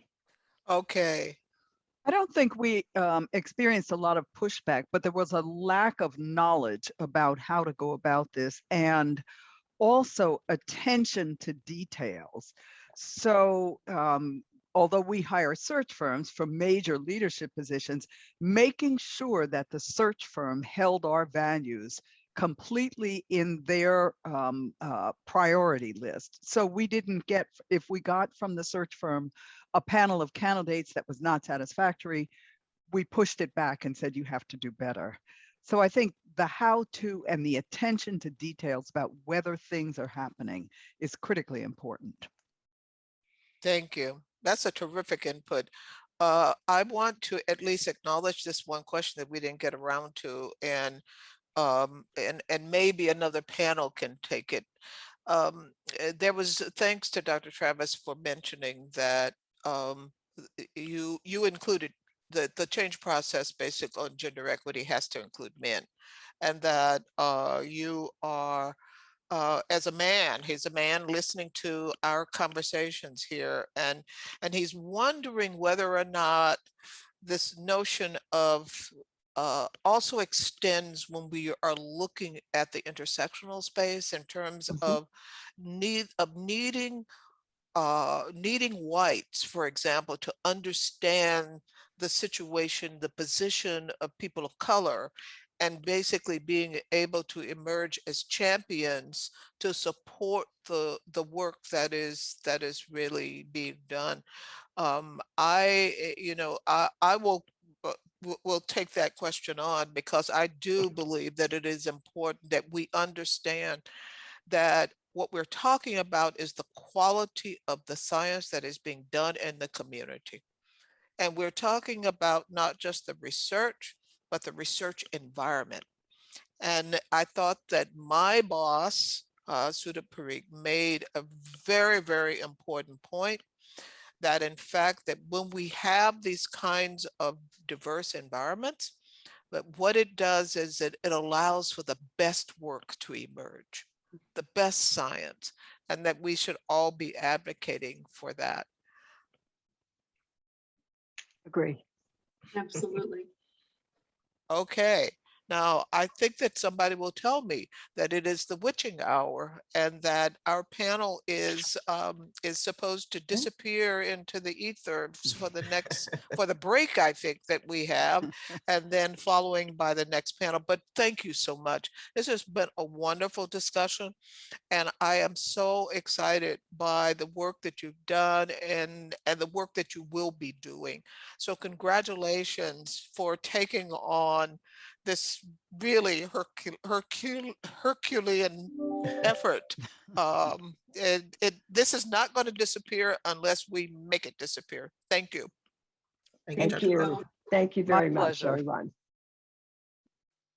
Right, I would like to introduce our next panel, Training for Inclusive Equity-Minded Environments, as moderated by John Lorsch, Director, National Institute of General Medicine Sciences at NIH. Thank you, Dr. Lorsch. Take it away. Well, thank you very much. I think we'll just jump right in. We have a great panel for you, as you can see on the slide, and each panelist is going to give a 3 to 4 minute overview of her or his work that their institution's been doing. And then we have a number of questions we'd like each of the panelists to address, and we hope to get to some of your questions as well. So we're going to jump right in with Elizabeth. Please go ahead, Elizabeth. Hi, I'm Elizabeth Dell from the Rochester Institute of Technology, and I am the director of our Advanced RIT office at RIT. And I'll be talking about some of the training that we do at RIT. And it's not just our office, but we partner with people at RIT and external to RIT. So Advanced RIT started as an NSF advanced grant that promotes the recruitment and retention and advancement of women faculty in STEM, but now we're an institutionalized office and we look at gender equity more broadly. So we're looking to promote a vibrant, inclusive, supportive environment for all of our faculty. And so we participate in leading training activities and partnering. So many are centered on unconscious bias, awareness, and action. We have required unconscious bias training for search committees. And also this information is reviewed during promotion and tenure committee launch meetings. We also have a series of workshops called Establishing a Vibrant Learning Environment. And this focuses on, it centers the training on students and what faculty, staff, and students can do to promote a vibrant learning environment. And so it's using the same techniques and content for our unconscious bias awareness and action programs. And one thing I want to say is a common thread in all of our trainings is we center it on research. We share data that was mentioned several times in the last panel session, the importance of data. We share faculty data. We use case studies, and very often these case studies are done live with using diversity theater. We have used both external and internal programs. Externally, we've used the CRLT players from the University of Michigan as an example. And we didn't used to have diversity theater, so now that has grown as our programs have grown. So we use case studies, and then with that, we give participants the opportunity to practice what they've learned and develop strategies for intervening when they see microaggressions or unconscious bias happening, what they can do. And then also we often end our sessions with people making an individual commitment to take action. Some of our specific programs in our office has been Advocates and Ally Workshop, and the last panel talked about at the very end, intentionally involving men, using their male privilege to get involved in this gender equity work and spread the workload. And we've used the same focus on white women as allies for women of color, and we're developing an ally program for LGBTQIA+ faculty. And last year we started a session that we focused on equity and inclusion in the work of academic governance, and we were centering the training on the importance of equity and inclusion on policy, because if you can make your policies such that unconscious bias is minimized that can arise during these proceedings, then you make it less likely that people can, people's judgments that are compromised by unconscious bias can make their way into decisions that occur for faculty, like during promotion and recruitment. RIT also has a diversity education program. They offer a cultural humility certificate, which is participants need to complete 6 workshops. They also lead learning circles for inclusive pedagogy, and they also are the lead for our unconscious bias training for our search committees. And I also wanted to point out that our advanced website, we have tip sheets and resources that are available to people at RIT, but external, things about minimizing unconscious bias in tenure deliberations, and just things to consider for bystander awareness and action. So with that, I will turn it over to the next panelist. Philip, you're next.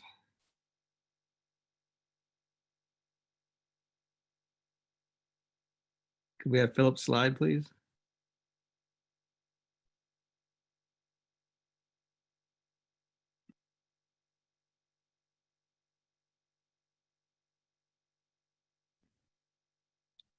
Philip, are you there? I think you're muted.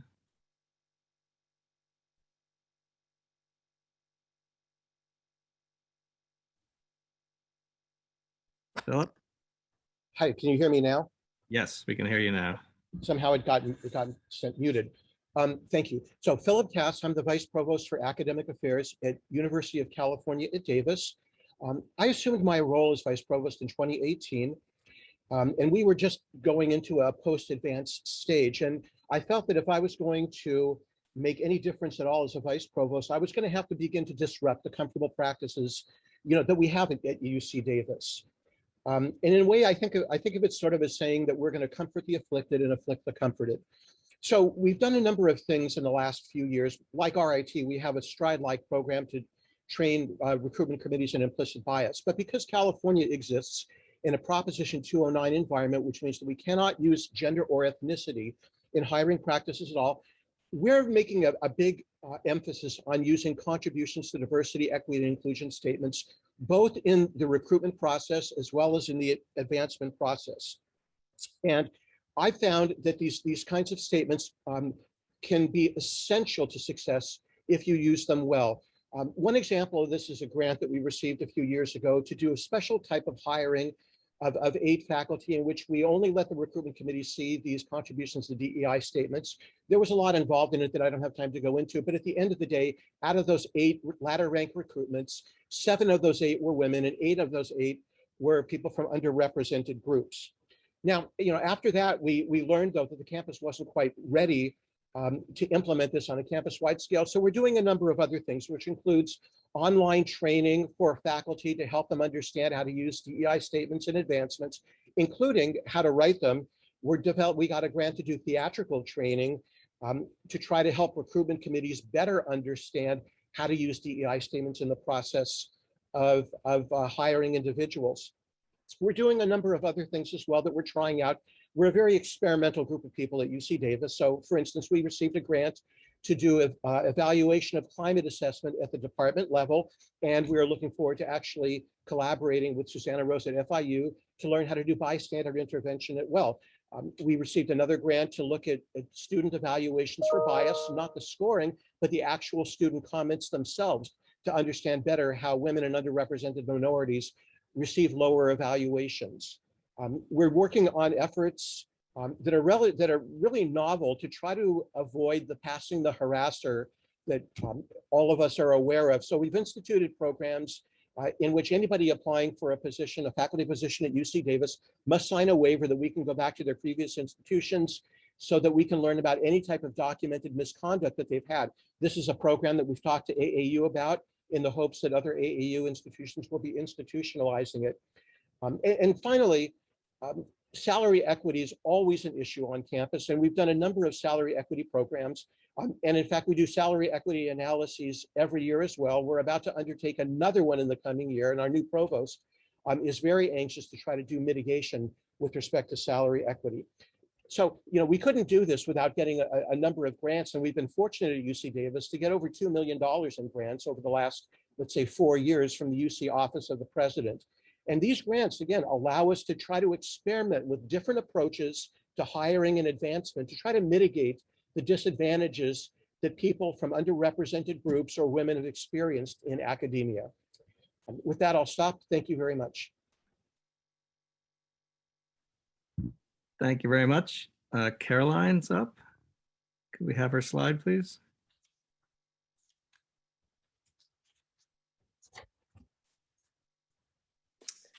Hello, everybody. I'm Caroline Simpson. I'm a professor in the Department of Physics at Florida International University in Miami. I'm also one of the associate directors for the Office to Advance Women, Equity, and Diversity, and I'm the equity advisor for the College of Arts, Sciences, and Education. At FIU, our work has been funded primarily by 2 NSF advance grants. The first one started in 2011. Under those grants, we have developed a number of training programs, most of them based on the University of Michigan. What we have done, our overall approach has been to use research studies to explore faculty's commitment to inclusive excellence and to get information for our case studies that we use. We use grassroots education where we educate and train faculty via multiple programs, and faculty are the educators here. And we also have a slightly top-down approach where we have the provost office require certain actions such as developing departmental diversity, equity, inclusion plans, tracking progress, and requiring that hiring committees be trained. So I want to talk a little bit about the training programs that we use at FIU. We use the strategies and tactics for recruiting to improve diversity and excellence, or STRIDE workshops, originally developed at the University of Michigan. All faculty search committee members are required to attend these once every 3 years in order to be eligible to serve on a search committee. These workshops educate faculty about best practices to increase diversity in the faculty and to address issues of gender and race bias in hiring. So we do talk a lot about things like unconscious bias, stereotype threats, things like that. In the past few years, we have also developed related programs. We have STRIDE workshops for college level tenure and promotion committees, STRIDE for leadership hires such as deans and directors, and the Diversity Advocate Program, where we appoint 1 member of each search and screen committee to undertake extra training on bias and things like how to write a good job ad. And their job on the committee is to sort of remind everybody to keep using these best practices that they learn about in the STRIDE workshops. However, our signature program is our bystander leadership program. It's a 1-day workshop with faculty in order to reduce gender and race bias in the workplace and increase exclusion. It's also being conducted as an evidence-based research project. Excuse me. And I'm so glad that Elizabeth Dell spoke before I did from RIT, because she discussed using interactive theater, and we do that as well. We also based our work off of the CRLT players. We have our own with theater now with the former CRLT theater director. So we use embodied learning in order to have faculty learn to notice, interpret, take responsibility, and then intervene when they see something happening, and they get to practice these interventions.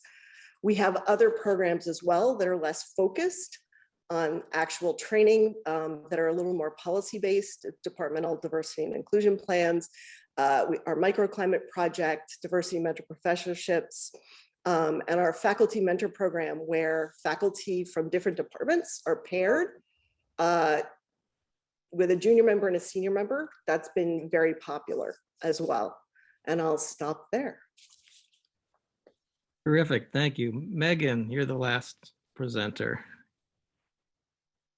So thank you. I am Megan Bear-Merritt. I am a professor of pediatrics at the Boston University School of Medicine, where I also serve as the chair of gender equity for our Office of Equity, Vitality, and Inclusion.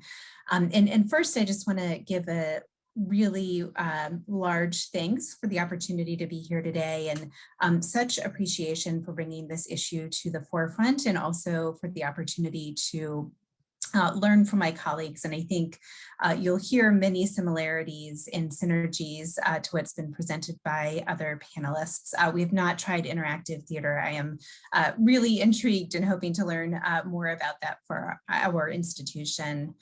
And so about 10 years ago, we recognized across the BU School of Medicine campus that there were, again, similar to our peers, similar to the literature, real inequities in promotion for women across STEM departments, as well as having women represented in leadership positions.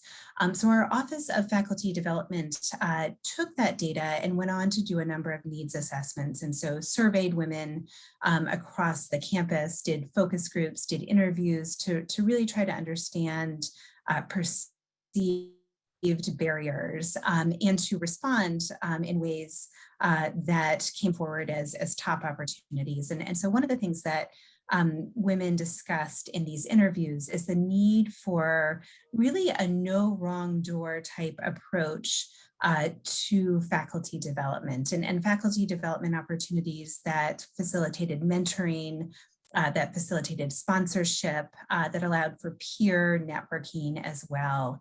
And so in collaboration across a number of different offices in our campus, our Office of Faculty Development, our Center for Translational Science Institute, as well as the Provost's Office to Advance, Recruit, Retain, and Organize Women in STEM, we put together a host of different faculty development programs, really with the idea of having programming for people at any stage of their career, for people who are interested in medical education, for those interested in research. As well as providing one-on-one career coaching. In many of the programs, for example, the mid-career faculty leadership program are longitudinal programs, and they're programs in which participants take on very specific projects, and those projects tend to be ones focused on equity and vitality and inclusion. So as an example, we have a group now really interested and focused on best practices for recruitment of underrepresented faculty in medicine. And then those projects often become implemented on the institutional level. We recognize, though, that in addition to having these faculty development programs, they needed to be happening in a broader climate that was really supporting equity. And so through our Office of Equity, Vitality, and Inclusion, we've instituted a number of different initiatives, including what we call our review-based guidelines for equitable leadership opportunities, is very similar to my colleagues having search groups that have bias training as well as bystander training in different departments, and really continuing to use our data to inform our efforts. Thank you. Wonderful. Thank you to all the presenters. That was really terrific. So now we have a number of questions we'd like to have the panelists address, and we'll also hope to save some time for questions from the audience. One of the goals of this program, the ORWH program, is to allow the dissemination of best practices that work for institutional culture change. So I'd like to give each of you a minute to just highlight one or a couple general principles that you have learned for ways that you can most rapidly promote institutional culture change. So let's go with the same order that we had the speaker. So Elizabeth, you want to go first? Sure, I'll go first. So talking about, what works, and I think I kind of quickly went over it in my introduction slide, but centering it on the research. Oftentimes we're training or working in workshops with faculty who they want to believe, they'll believe it when they see the data and the research. So centering it on research, sharing the data, but some of what's worked and what hasn't worked is sometimes we're a STEM heavy institution. You can have faculty who will dig into that data. And so we try to be mindful of that, making sure that we're sharing data, but maybe sharing some of it ahead of time so people have time to come with questions and not spending a whole lot of time at the situation. And I think I mentioned too, talking about ways people can intervene, what strategies they can use to be an effective bystander when they see microaggressions or bias, or something like a woman being talked over in a meeting or someone else getting credit for an idea, and then practicing that in a low stakes setting, because we need to practice. One of our facilitators likens it to CPR. You would never want to do CPR the first time you see someone who needs it, so it's important to practice. Thank you very much. Philip.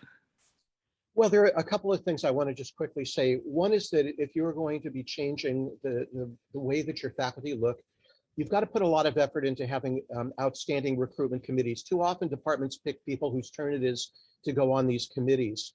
Bad idea. People should be picked based on not only their academic qualifications, but how much of a commitment they have to diversity, equity, and inclusion. So I think that part is really important.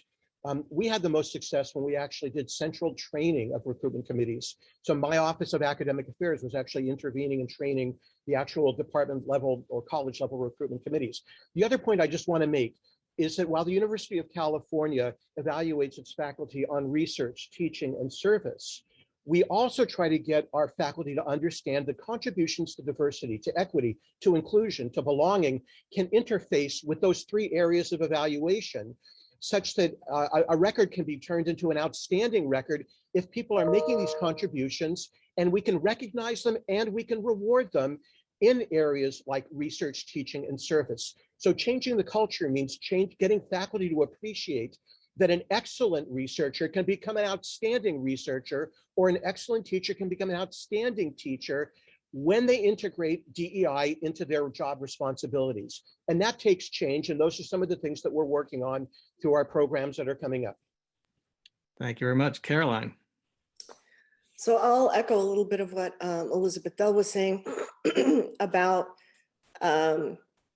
having faculty practice interventions in a safe setting. We do the same thing. We find it very effective. I think with our STRIDE training for hiring committees, again, showing them research, using case studies that are based on things that have happened at our institution, I think for both those programs is important. I think that having faculty talk to faculty is helpful. There's been a lot of good sort of scuttlebutt about our bystander leadership amongst random faculty talking to each other in the hallway, right? It gets more people involved. All of this discussion about diversity raises awareness, and that's really what we need. As soon as people are talking more and more about diversity, it starts becoming a priority. So I think that's been very helpful, keeping everything in everybody's mind all the time. The diversity is one of our priorities. Thank you very much. And Megan. Yeah, I echo what many of my panelists have said. I think data.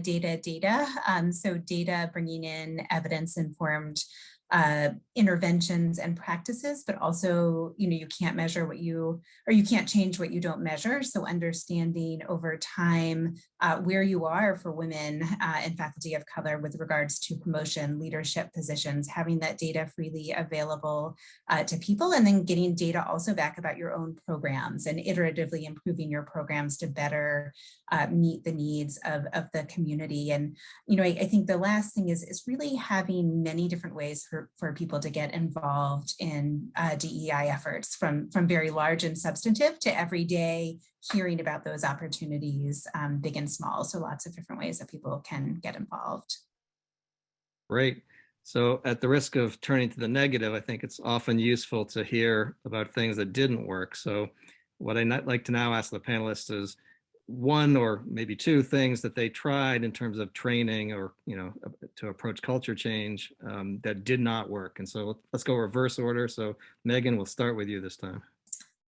Yeah, I have two thoughts. I think one, COVID didn't work for any of us. And in a clinical setting, the demands on time, particularly for our women faculty, were tremendous. And so to have, for example, some of our longitudinal programming really didn't work at a time where family needs were increasing, clinical needs were increasing, and I think we had to be creative.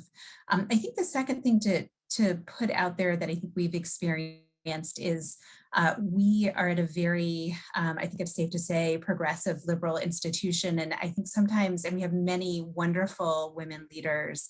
And I think sometimes there's a view that like everything is great. Like, why do we need to change?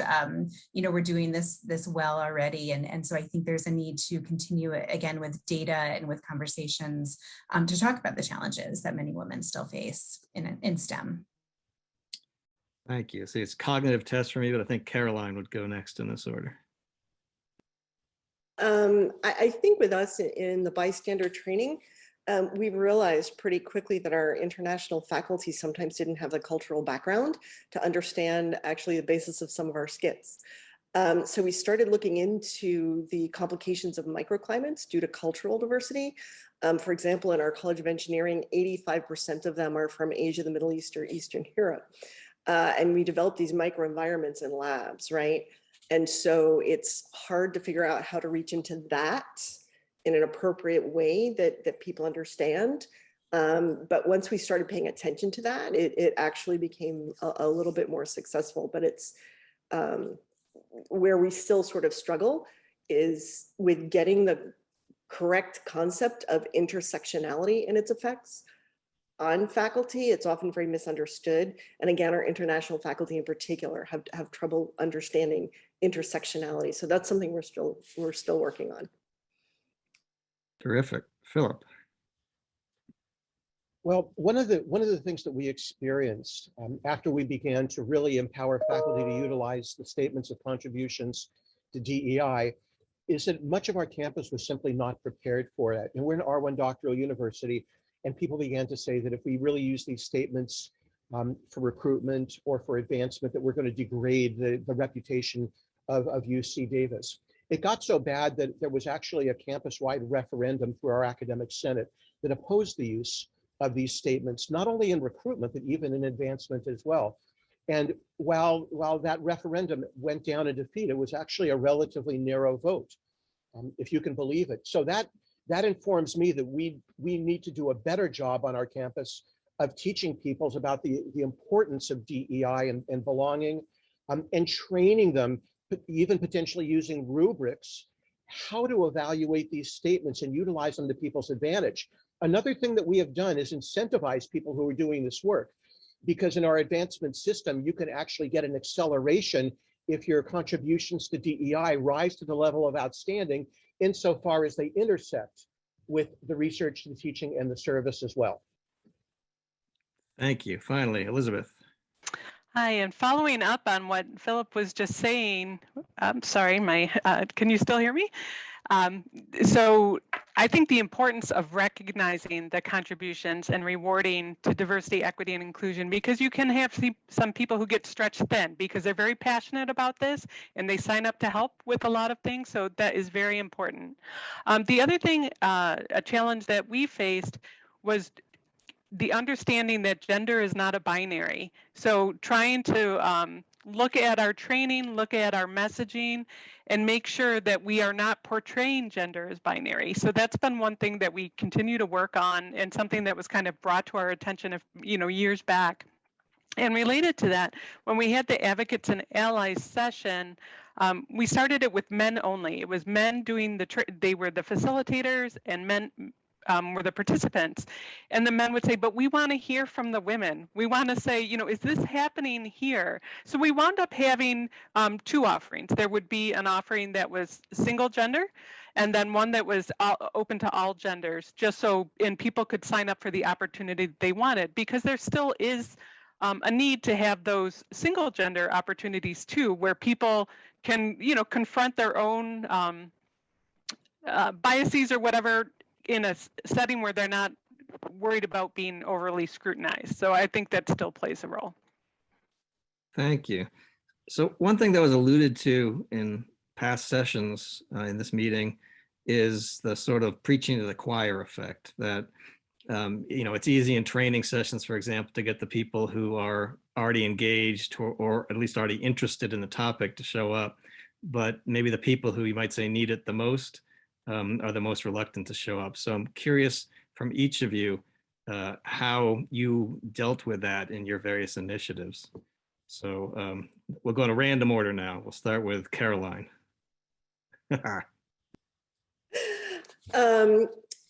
So I think in a sense, we're a bit fortunate here.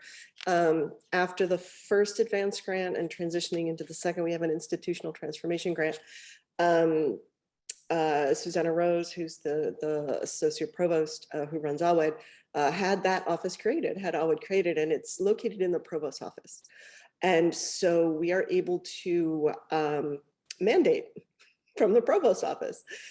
We send out an email saying that you must take this training to serve on a search committee.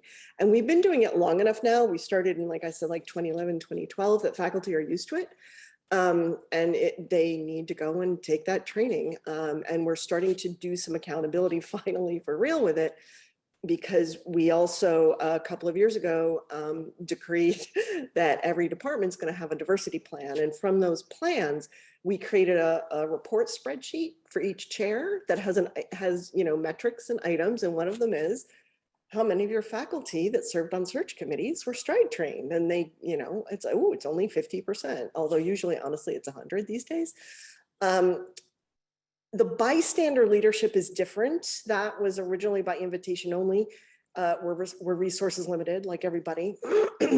So now we're sort of opening it up, but it's a little bit preaching to the choir. I think we've mandated 40% participation. We'll be bumping that up. I think, as I said earlier, that once faculty start realizing lots of other faculty have done this, that barrier to participation comes down. And there's theory that shows that once you hit 40%, that's a critical mass, and you can tip that culture scale. Very interesting. Megan, what do you think?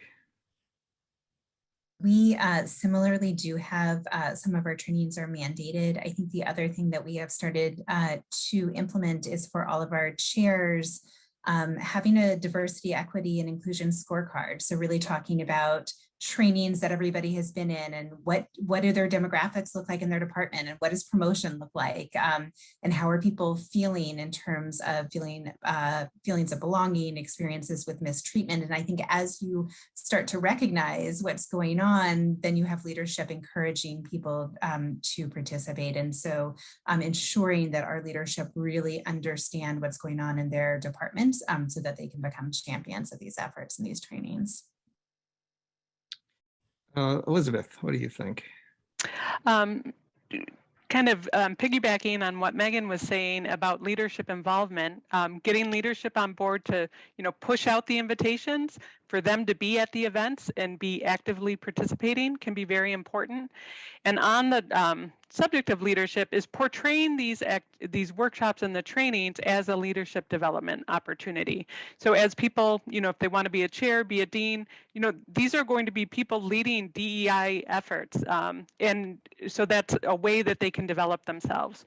And then the final thing I'll say is one of our facilitators once said that, yes, often you're preaching to the choir, but sometimes you need choir practice. And I thought that was a good thing to keep in mind.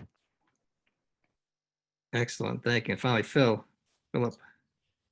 Yeah, I was fortunate in that our prior Vice Provost of Academic Affairs made the contributions to DEI mandatory for recruitment. But one of the things that we did learn from this is that if you put mandatory things onto faculty, you're going to get a backlash. We have a very strong shared governance system at UC. Now, one of the things that we did do with the provost's approval is that we have a stride-like program as well, and everybody who's on a recruitment committee has to be trained. No training, no dice. But it's very hard, as I said, to try to do more mandatory things. Now, there are going to be a segment of our faculty who are hopeless. They're not going to get it. They're not interested in getting it, and they're going to try to disrupt meetings. And I've seen this happen, if you try to do this stuff. But our newer faculty, they get it. They're interested. They're committed. They want to participate. And so part of my job is to provide these types of programs that we're developing, such as an online module to teach faculty how to value DEI statements in advancement, and then enjoin the deans and enjoin the chairs to get their faculty to do this before they vote on each other for their advancement practices. And I think the more that we do this, the more that we talk about this, the more it becomes ingrained in our culture without trying to make it mandatory and then imposing it on people who are going to then create a backlash. Great. Now, related to that point, having been involved in a number of efforts at institutional change myself, I know that the culture is very resistant to change frequently, and that you will meet a lot of the kind of resistance that Philip was just talking about. So curious as to what the strategies you used to have so much success in getting buy-in at the institution and changing people's minds.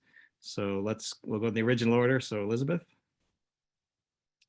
Yeah, so getting buy-in, I think a lot of it we find that can be successful is sharing the data and showing that, yes, it's happening here, showing what are the challenges we have for equity and inclusion. Are people we're talking about promoting from associate to full, or whatever the data is, sharing that it's happening and what might be happening at our institution. And again, backing it up with research that shows research-based practices that can minimize these. And one of the things too that we've been looking at recently is focusing on equity and inclusion for policy development and making sure that people who are developing policy, is our academic senate, is it, what does the diversity look like? Who's there? Are they being heard? And then when you're developing policy, to look, are the policies clear? Are they transparent? Do people have to negotiate a policy, and that puts more onus on those who are underrepresented? And so if you look at policies and structures, I think someone had mentioned structures earlier, that you can minimize the impact of any unconscious bias that might occur, that can be helpful. And so you don't necessarily need the buy-in if you're structure and policies, but of course we know you need the buy-in. Philip? So as I said before, one thing I think is important is to pick your recruitment committees very carefully, populate them with people who are really committed. Get the chairs of the recruitment committees to be committed as well, even if that means sometimes involving leaders. I co-led 3 of these searches a few years ago to make absolutely sure that they were being run properly. I'm a big believer in open searches, by the way. The more open a search is, the more diverse that search applicant pool is going to be. It works. The one that we did back in 2018, 1/3 of our applicants for ladder rank faculty positions self-identified as URM. And a lot of it had to do not only with the way that we did the advertising, but the fact that we made our searches massively wide open. So I think that's important. And the other side, the other 2 parts I would say is never ignore the climate of the departments, because that's going to make or break people. If you have a bad climate, people are going to leave. And there are things that can be done. You've heard about the bystander intervention program at FIU is just one example of that. First, of course, you've got to gauge the climate to understand where the pressure points are. And it's better to solve those problems locally through programs like FIU's. The other one is never to forget to reward people for doing these things, whether it's in advancement, whether it's through giving awards. I mean, raise these issues and make them manifest. When I came as a faculty member 30 years ago, nobody ever talked about these issues. In fact, we barely talked about them before we got our advanced grant. Now we're talking about it a lot. It is in our consciousness, but we have to make sure that it stays there. And by rewarding people for doing these efforts, we'll keep it in our consciousness. Thank you. Caroline? Caroline? Are you there? Oh, I think she may have frozen. Megan, why don't we go with you? Yeah, I think we were fortunate that we really had a lot of leadership buy-in, but I think the point that I would add is just, there's irrefutable science and data that shows that when we have more diverse faculty, we have more diverse scientists, we have more diverse physicians, our science is more creative, it's more innovative, our patient care is better, we retain people at higher rates for people interested in looking at the bottom line and costs of packages. And so I think for leadership who might not be bought in, there's a pretty compelling case that all of the quality marks that you want to meet are going to be better when you have diverse faculty. Great point. Caroline, you're back. Do you want to give us your thoughts? I'm sorry about that. My thoughts on what exactly? How to overcome the inherent resistance institutions have to change Oh, gosh. in 60 seconds. In 60 seconds, right.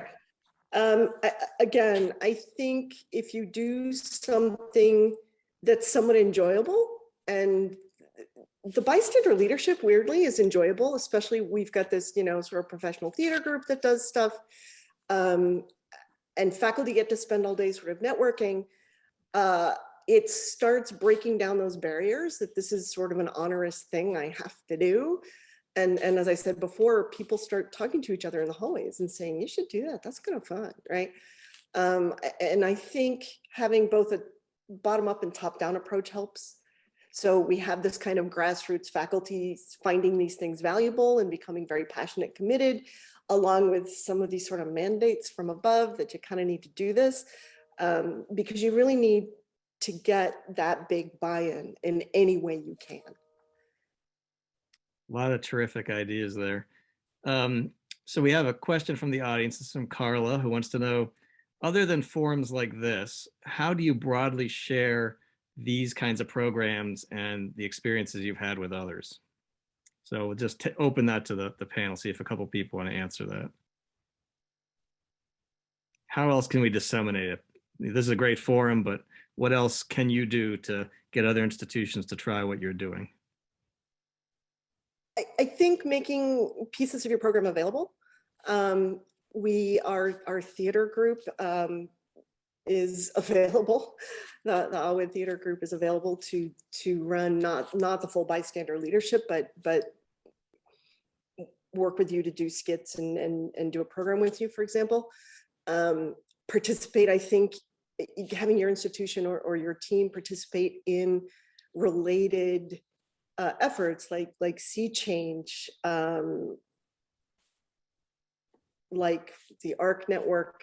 There's a lot of advanced programs where there are a lot of people getting together in big conferences, virtual now, to share ideas. I think all of that's very helpful. Terrific. Another question. This one's from Daisy, who wants to know, are there any specific policies to support women in balancing work and life responsibilities, especially as was mentioned during this pandemic time? The current data, of course, on the effect of the pandemic on women in particular is quite alarming. So thoughts on that? Megan, you were the one who mentioned it. Do you have thoughts? Yeah. We did as an institution and led by our Office of Equity, Vitality, and Inclusion, went to departments to form groups to talk about flexibility and how do we build in flexibility such that we're able to deliver excellent patient care, but also allow people to, move hours, to change shifts, to block things differently. And I think that was really, really impactful. I think the second thing we did, our CTSI offered $5,000 research vouchers for research faculty whose research had been negatively impacted by COVID, whether that was COVID-related caregiving or other things, to be able to hire some sort of extra hands type support. But I think it's a constant thing that we need to be thinking about. Great. Can I just jump in? One of the things that we started doing, really prompted by this, which I'm really proud of, is that, of course, we allow people to extend the tenure clock for reasons related to COVID. But if in fact they actually do need that additional year once they promote, we're going to give them back pay for the salary that they would have lost. Great. These are some really good ideas. Janet wants to know, says that at their institution, they have a leadership training program that is only open to women, and they don't have a similar program for men, but they want to be inclusive of people who are non-binary. And have any of you dealt with this issue? And if so, how? So thoughts on that? So Carolyn hasn't dealt with it. Our programs are open to everybody. Open to everybody. Is that true for the rest of you, or do you have ones that are exclusively for one gender?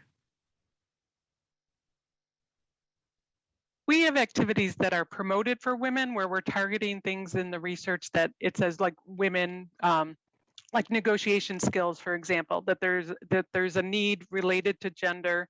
But I don't know that we would ever turn anyone away. And then also, like I mentioned earlier, we're trying to be more mindful of having more sessions that are more broadly inclusive of gender identity.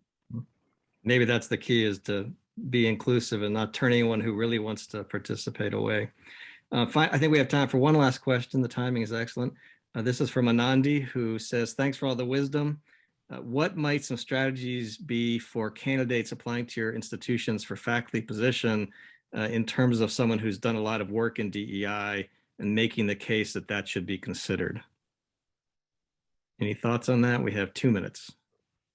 I guess I would say part of how you know that it's a good fit is that they are prioritizing and considering and asking you questions about that. So as one comment, I think you want to go to a place where they're asking you about your DEI work and prioritizing that in hiring. Require them to submit a diversity statement, right, Phil? Absolutely, but don't just require it. We provide guidance to them about why we ask for them and what we look for in their diversity statements, so that they have guidance, because not everybody gets the type of mentoring as a postdoc or a PhD. And so we want to make sure that they know why we're doing this and how to do it. Great. So look for institutions that promote that and maybe require a diversity statement. Well, this has been a terrific panel. I really thank all of you for your input, for the work you've done, which is really inspiring and incredible. And I hope we will see it replicated throughout the country. So thanks to everyone, and I will turn it back over to the leaders of the workshop. Thank you. Our next panel, Reducing Barriers to Career Advancement, is moderated by Dr. Roger Glass, Director of the Fogarty International Center at NIH. So he will lead the discussion for this next panel. Thank you. Great. Well, good afternoon. This has been an amazing symposium by the Office of Research on Women's Health, and I'm so delighted to be able to participate in this session, Reducing Barriers to Career Advancement.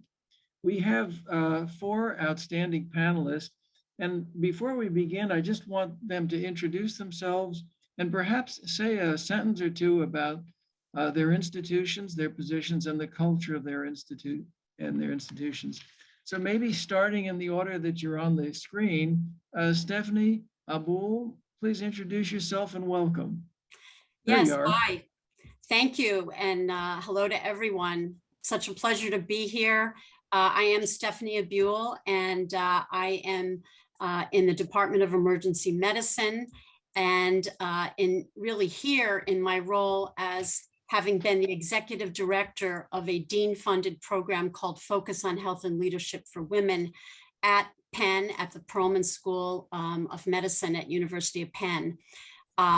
So that's who I am, and I represent a significant team, and really looking forward to telling you a little bit more about our initiatives, actually, plural.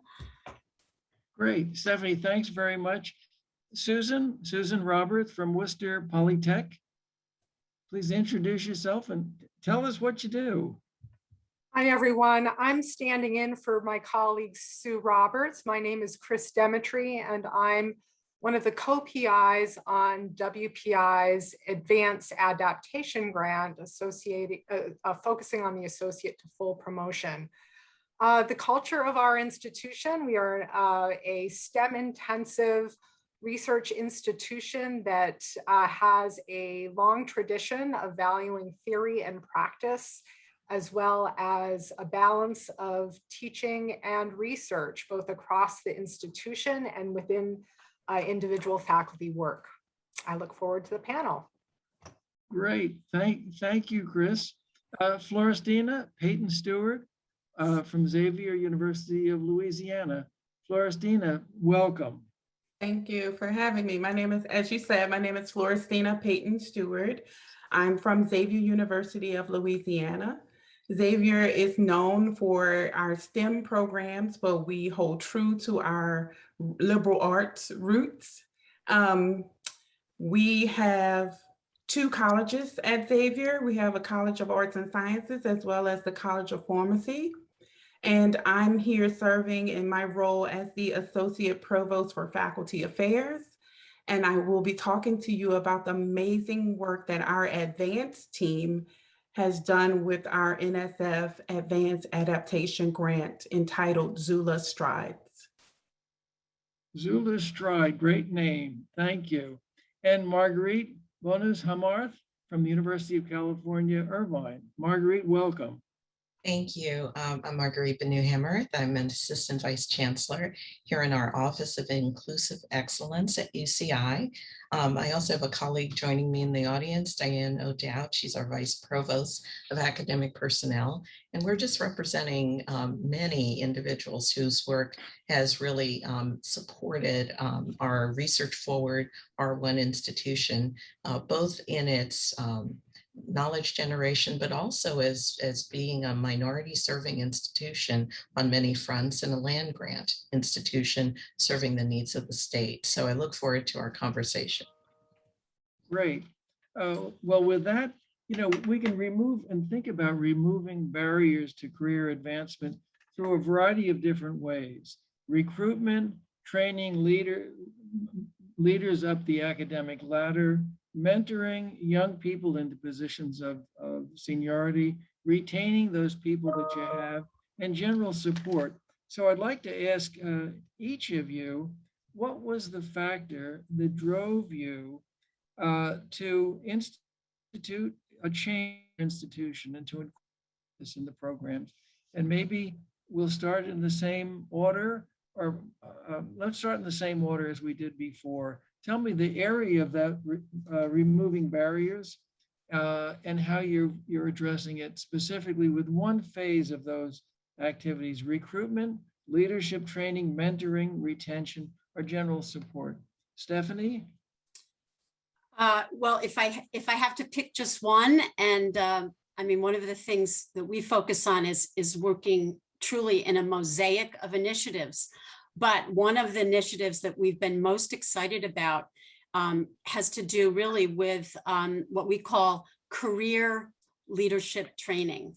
And we've had really sort of exciting work over the last 6 years with relatively small cohorts of 8 to 12 faculty, and bringing them together over 4 sessions, and 2 senior faculty, and then these 8 to 12 faculty as the participants, going through a process where they really reinvigorate in their careers, because these programs have been focused on mid-career and later stage of career faculty, an area which is often neglected and really is critical to the culture of the institution, and of course to retention of those valuable, talented faculty.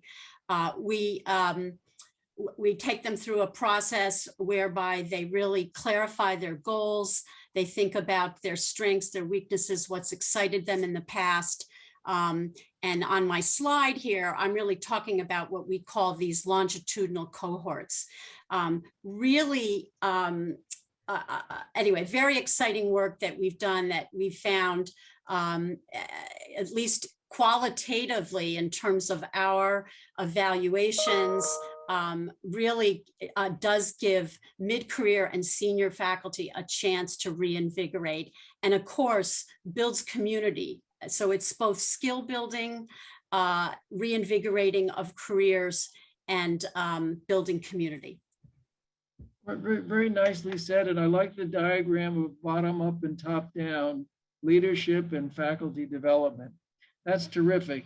Next up, Chris, Dimitri, can you tell us what has driven your programs at WPI? Our change for mid-career faculty started with a variety of sources of data that are summarized at the top of this slide, and led us to focus on the associate to full promotion to retain and advance faculty at mid-career and really help them thrive and choose pathways that they're passionate about and succeed in those. Looking at faculty demographics as well as promotion success rates, also faculty satisfaction data and qualitative sources of faculty satisfaction data led us to define a problem of a foggy climate in terms of what is valued for the associate to full promotion, as well as structures and practices for systematically supporting faculty in their mid-career advancement and addressing issues that would particularly affect women and other minoritized groups. Through that problem analysis, our faculty, it was very faculty-driven approach, first decided to clarify what is valued in our institutional culture through a new promotion policy that explicitly recognizes multiple forms of scholarship. So not only scholarship of discovery and conventional measures of research impact, but also scholarship of application and practice, teaching and learning, community engagement, and integrative work. Then to accompany that policy change, we've done a lot of policy education work with a variety of constituencies, including bias awareness training and really figuring out how we're going to evaluate and recognize different types, diverse forms of scholarship at the institution. Other interventions have included mentoring systems for mid-career faculty that go beyond individual programming to include the critical role of department heads. So our mid-career mentoring ecosystem begins with a professional development plan that is values driven and passion driven.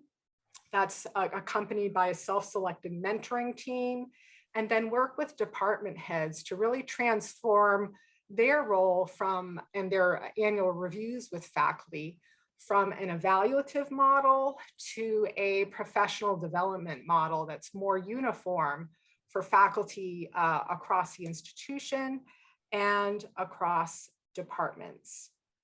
I think I'll stop there. And we have seen, actually, I will say the bottom graph shows the positive results we've seen in terms of significant increases in the number of women promoted since the new policy and practices have been put into place.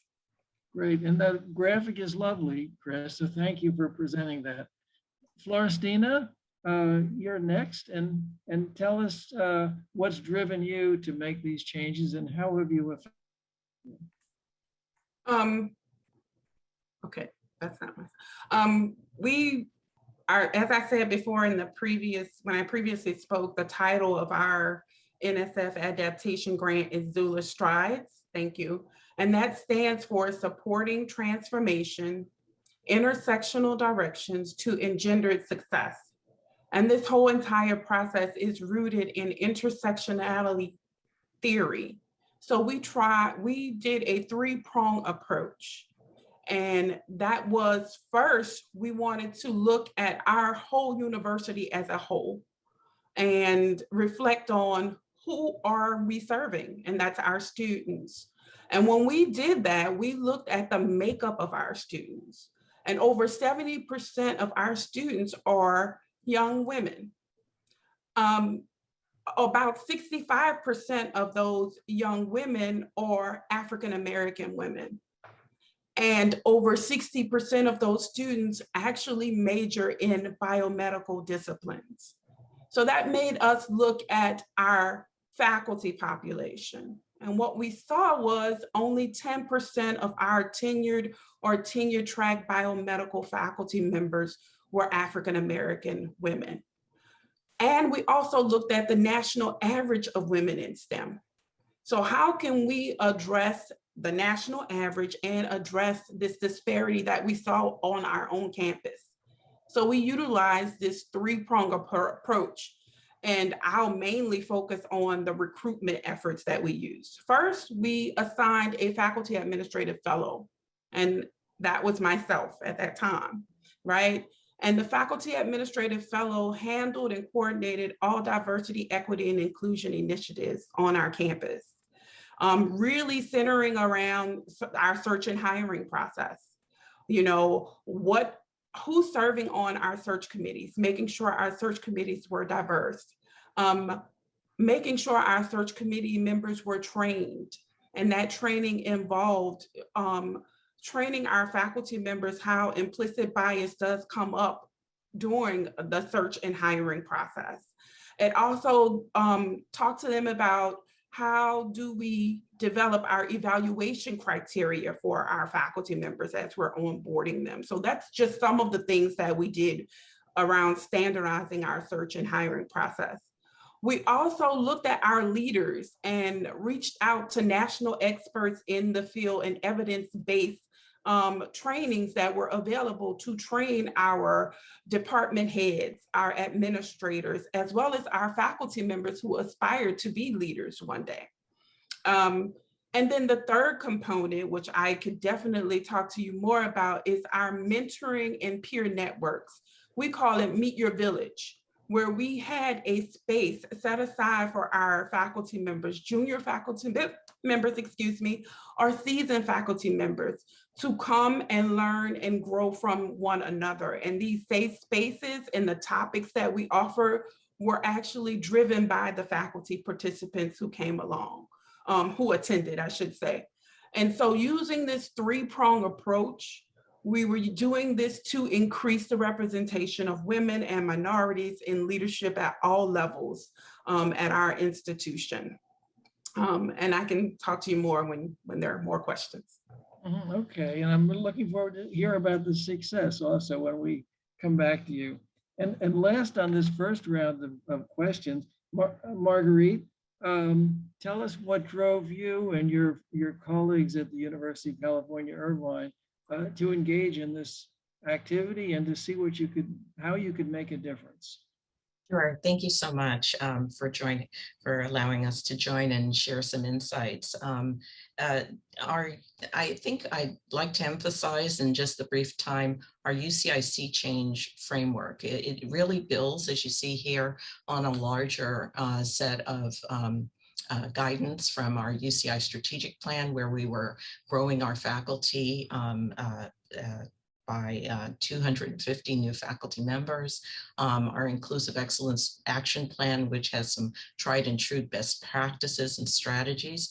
And it's all really to address some needs that are very prevalent in the literature about promoting funding, training, work-life balance, mentors, mentoring, and networking among faculty for their success. But it's also building on tried and true practices. And I'll emphasize just one of those examples. Under training, our equity advisors are faculty members who are consultants within the 15 separate academic units. They work with their deans, they work as confidential consultants with their faculty members, not only to promote best practices such as presenting in search, faculty search committees about best practices, implicit biases, and so forth, but also about mentoring and really connecting, understanding the career training network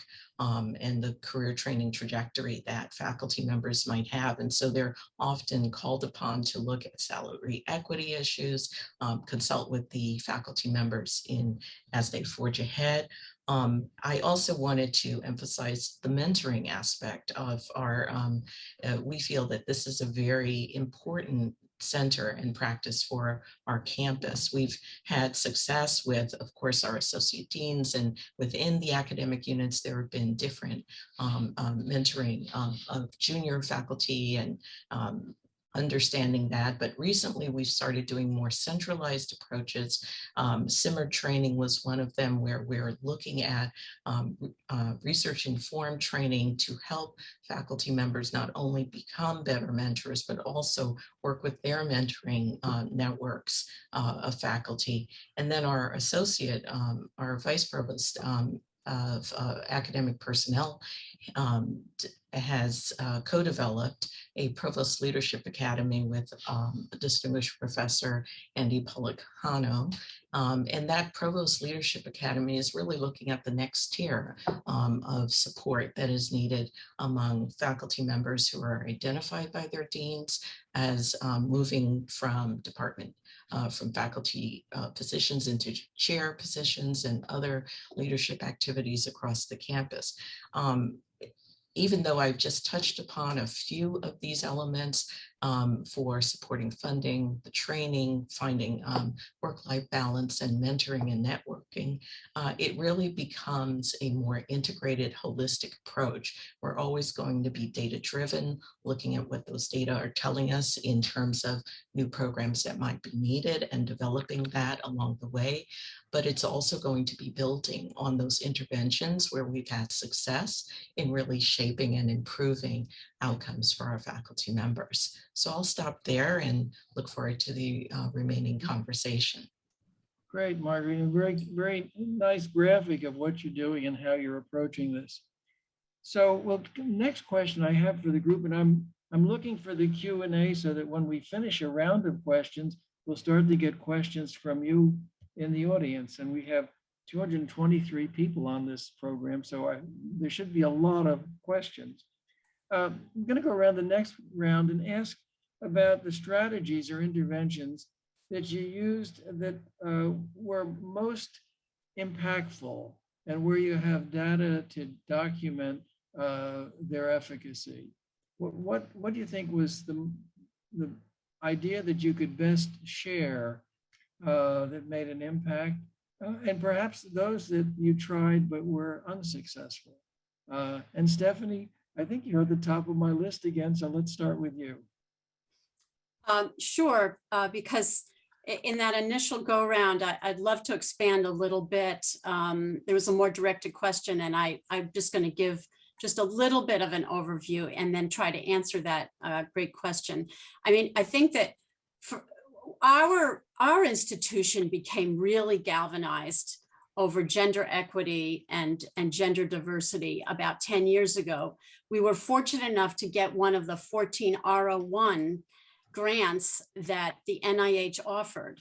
And for a research-oriented institution to get a large grant, it just speaks volumes, and it spoke volumes to really important leaders in our institution with the credibility and the legitimacy that an NIH grant, and that the NIH had identified this as an important enough issue to put those kinds of resources towards. So just to start out at the beginning, that was critical for us and really started sort of this mosaic of initiatives about 10 years ago.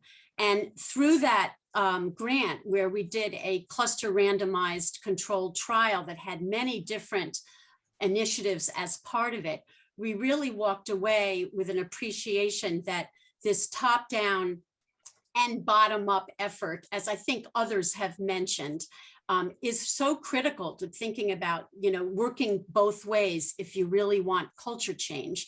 And of course, it's often easier to do those bottom-up initiatives, the ones that are about bringing together a group of women or faculty to do leadership training or career training or peer mentoring, or even getting together and doing some research and networking, but that the top down really involves the leaders. And I just can't emphasize enough how much that NIH R01 grant galvanized our institution. The president of Penn was on our advisory committee. Our dean played a critical role. And so that really sent a message.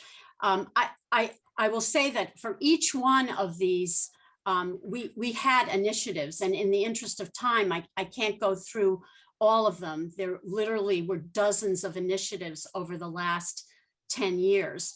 I was just picking out a few to talk about, and I would say things in our institution, like just the promotion and tenure and the faculty positions and part-time kinds of policies and this lactation effort. These were huge efforts that I would just mention again, as many efforts here. For example, we worked with our Vice Dean for Faculty Affairs, Lisa Bellini, worked with the Vice Provost, because our medical school is very tied into our university, and things have to go through the university, which sets a whole culture to it too, that emphasizes the scholarship and the research, and allowed for a reduction in effort to 80%, and you would still be a full-time faculty member with the rights and privileges of a full-time faculty member, but be able to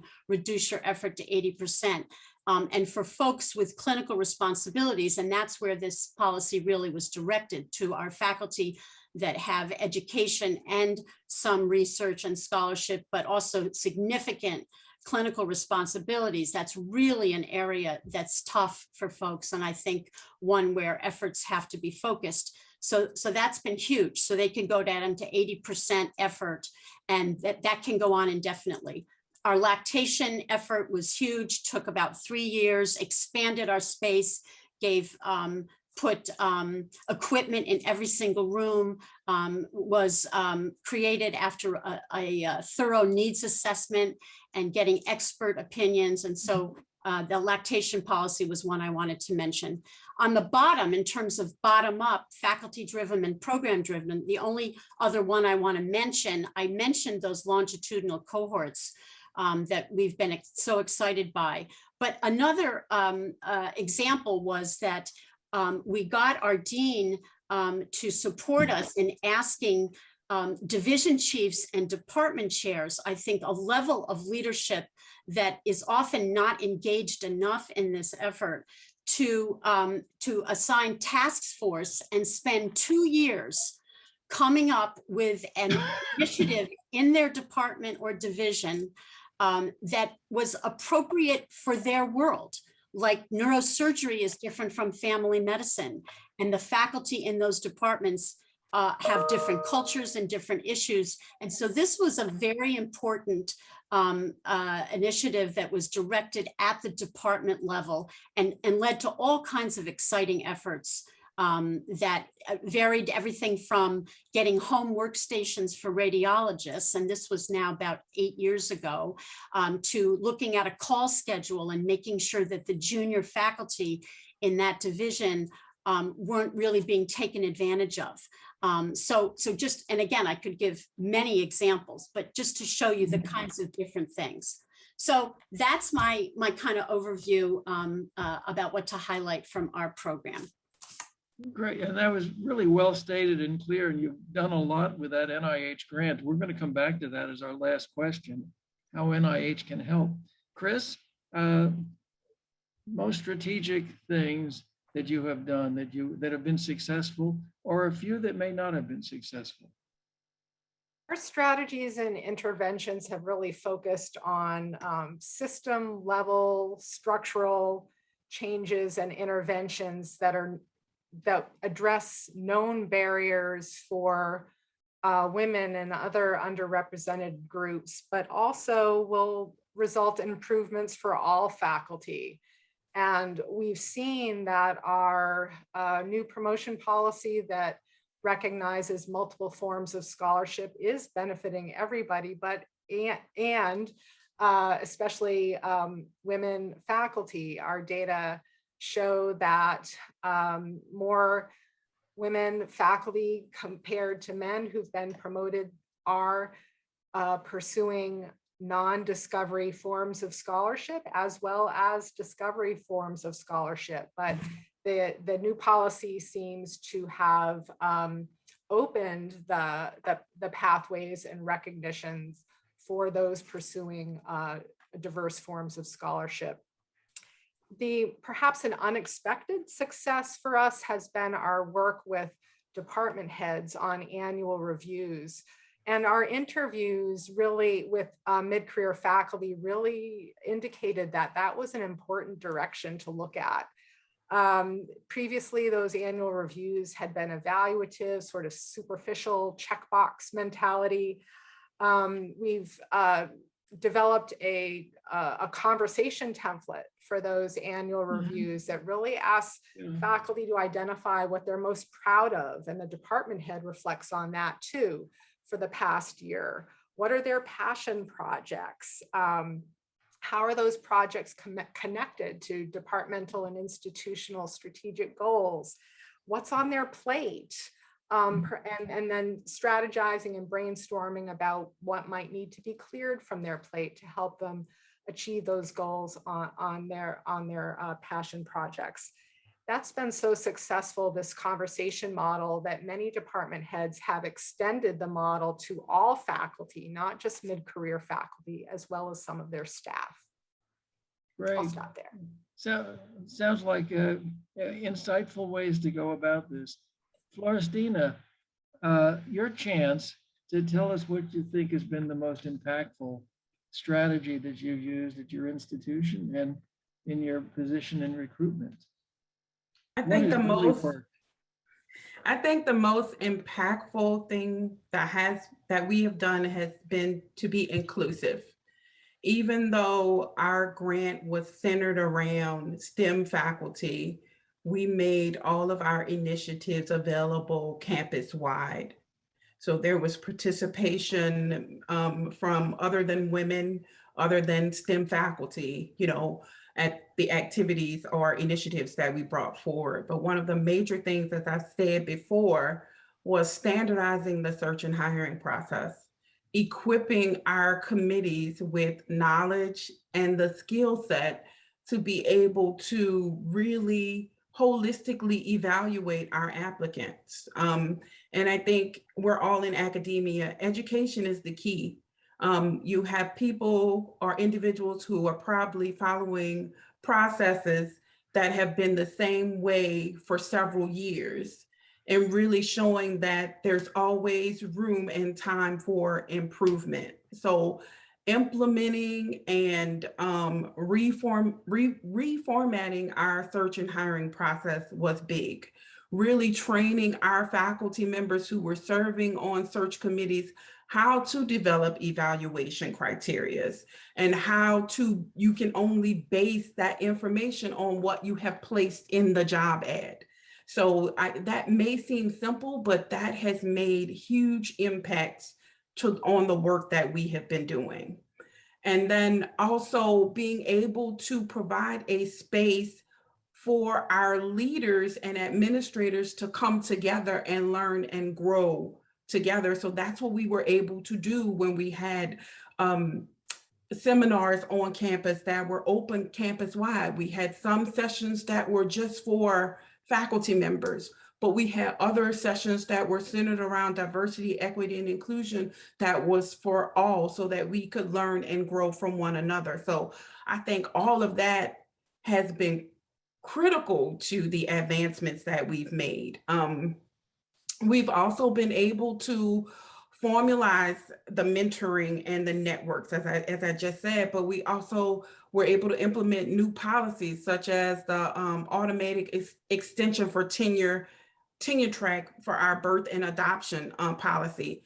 So just being inclusive, being able to have spaces to have dialogues, and also being transparent, saying these are the initiatives, this is why we're doing this, and letting your faculty as well as administrators and leaders know that we want to do better, and we can do better if we have a diverse population of individuals serving at our institutions. Right. Well, Jan, thank you very much. Good comments. And I want to move on. My last question will be a quickie before I open this up to the audience. So anyone in the audience that wants to ask questions, put them in the Q&A. And my quick question, and very self-interested, I must say, is what can you do? What can you do to help us at NIH? What could we be doing to address these issues? Stephanie, you started with that one grant 10 years ago, which if all our grants were so impactful would be wonderful. Do you have one thing that we could do at NIH that would facilitate advancement of women and minorities in our academic professions? quick answers, Yeah, great ideas. I think to consider another round of funding to make this the important scholarly question that it is, and to look at causal factors, but even more to look at initiatives, interventions, and testing them rigorously, as rigorously as possible.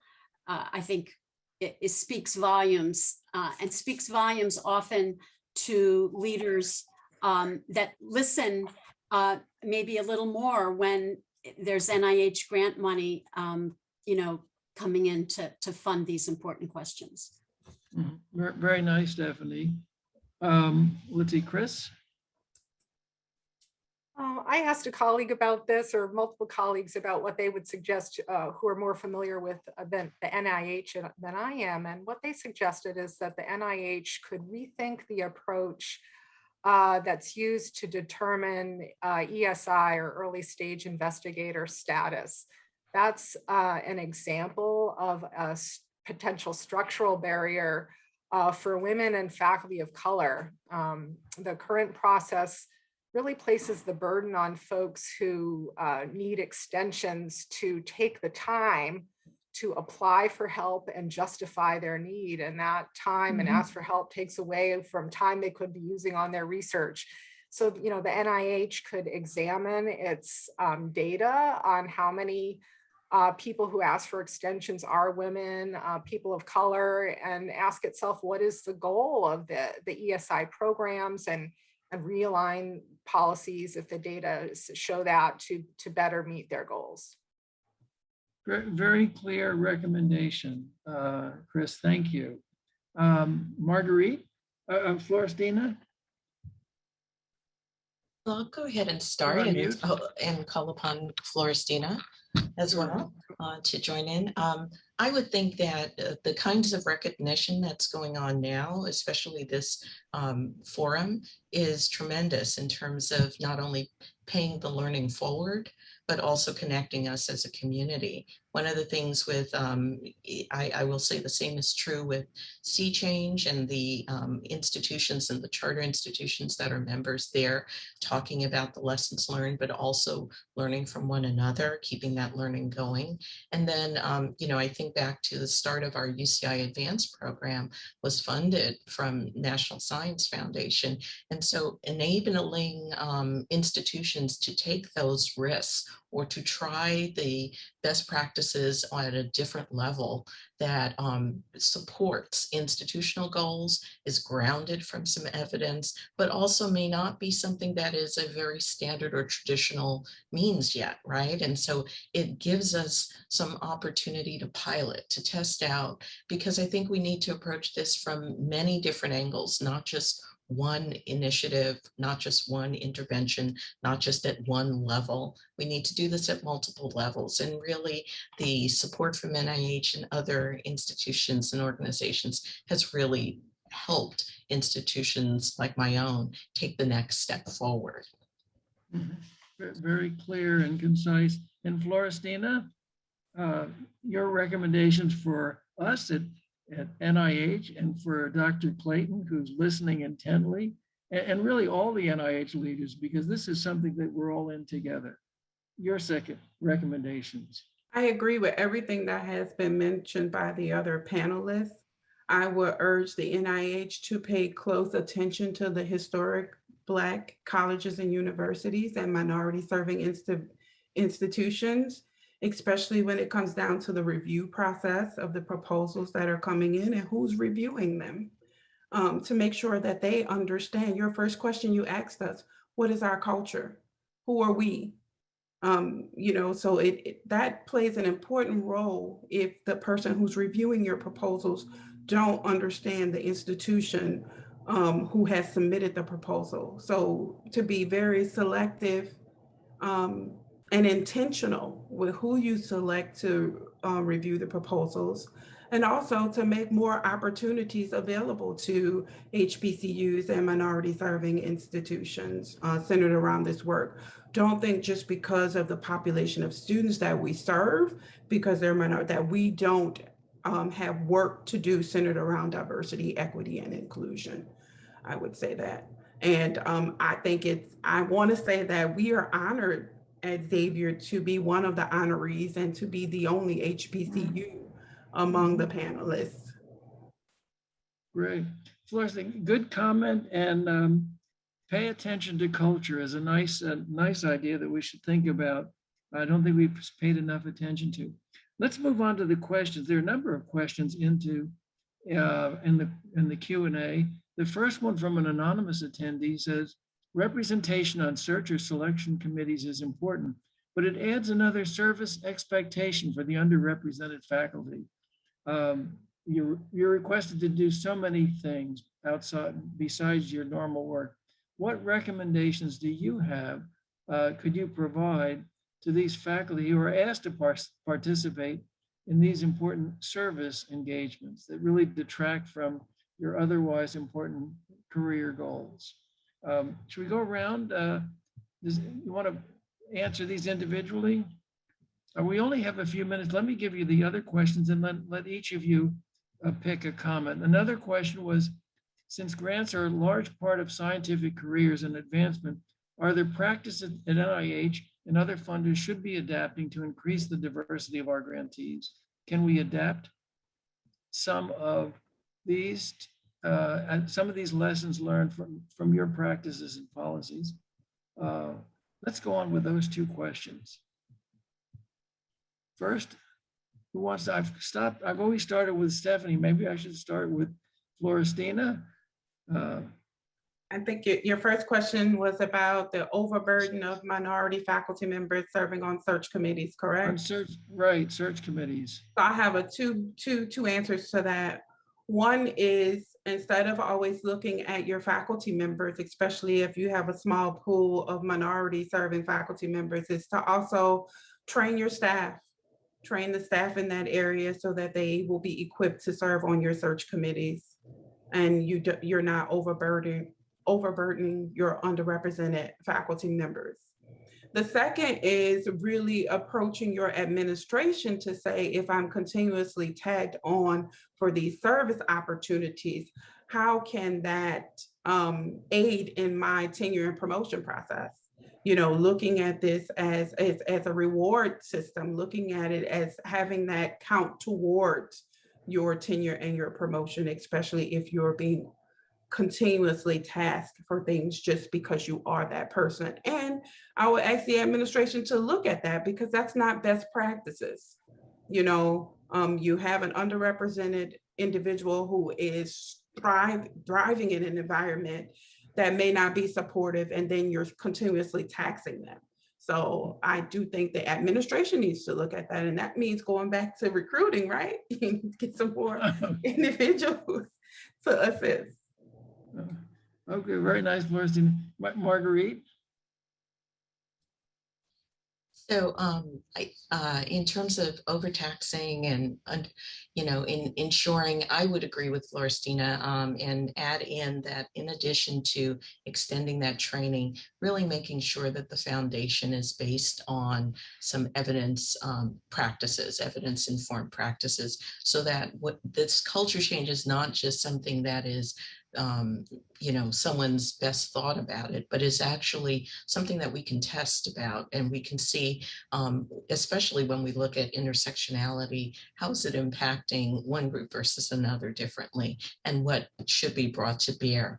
I think I just mentioned a few policies that were helpful, but I think that expansion of family-friendly policies are going to be really key in continuing to support members where they are to get them where they want to go. So having the stop the clock kind of, especially the ones that respond to the COVID particular circumstances that we're now realizing, are going to be very huge in continuing to ensure that the faculty members individually are being supported, but also they're there for their students. The students have a system of support.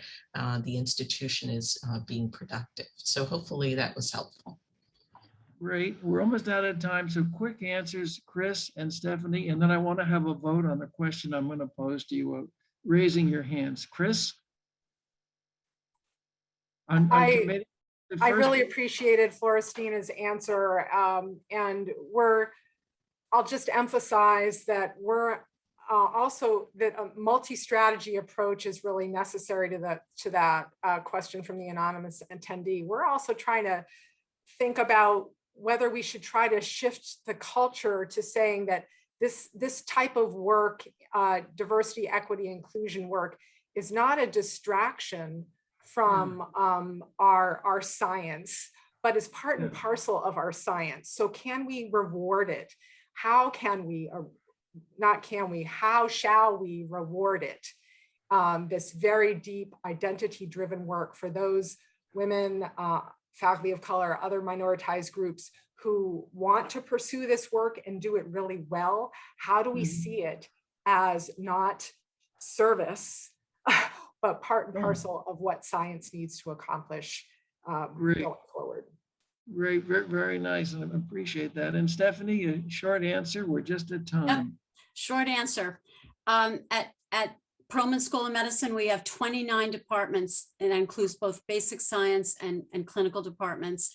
And we have asked every single department, and they're now in place, to appoint a vice chair of diversity, equity, and inclusion. That is a senior leadership position in these departments. It involves a huge effort, and then they come together to work on efforts that involve the entire institution. And I don't see how we can ask people to do that kind of important work, say that it's important, say that it's worthy of a title, and not count it for impact. We can still judge impact. I mean, we have standards and we want to value that, but we've got to do it. So my secret question was that we've gone through the last year and a half with COVID pandemic, which has kept women at home dealing with children who are either young and staying there, or children who are older and demanding. Has the pandemic taken back progress that's been made in these efforts from all of you? I guess I just want a thumbs up or thumbs down. Has it made a difference? Yes or no? And how, if so, can we recover from that in the next year? Quick answers maybe, or just a show of hands. Has it driven things backwards? Any hands? Has it kept things the same, or has it allowed it to go forward? I'm not getting. I think it is allowed it to magnified. go. Yeah, go ahead. It's allowed it to go forward, and it has allowed us to come together even more as a community, especially when I was talking about the Meet Your Village and just being there. Yes, there has been some hiccups because we haven't been able to meet in person to have that, that connection, but we've still been doing things virtually and reaching out to our villages. Mm-hmm. Any other quick comments? I think it's, oh, please go ahead.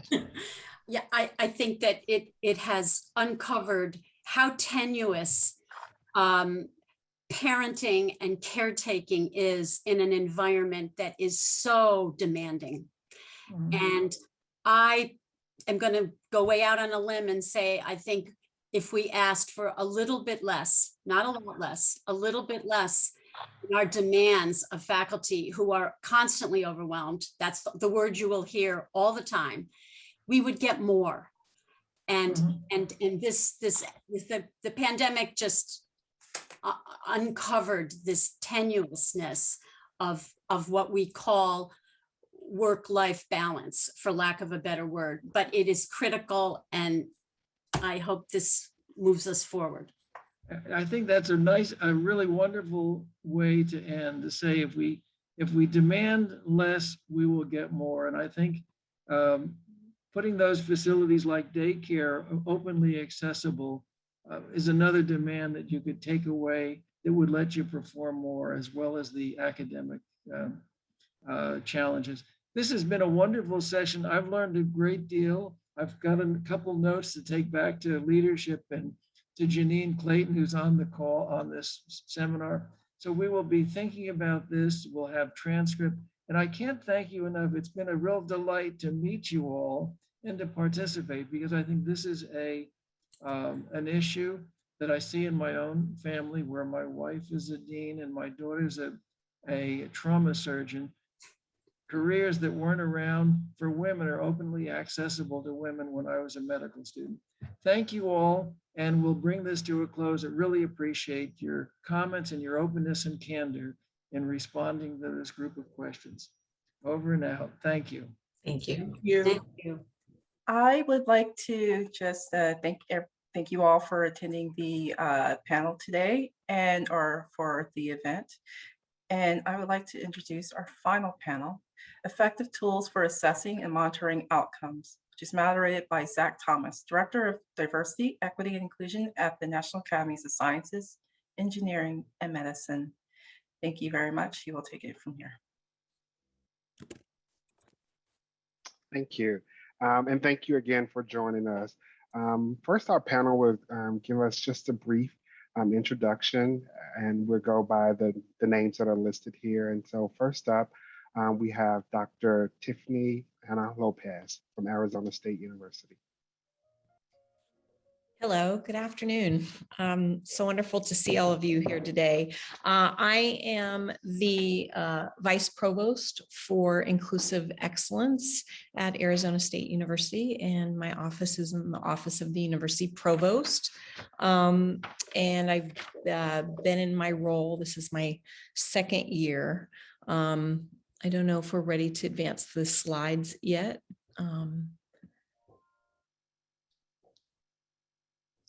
Do you have the next slide? Or are we just saying who we are? Hello? Oh, thank you. Thank you.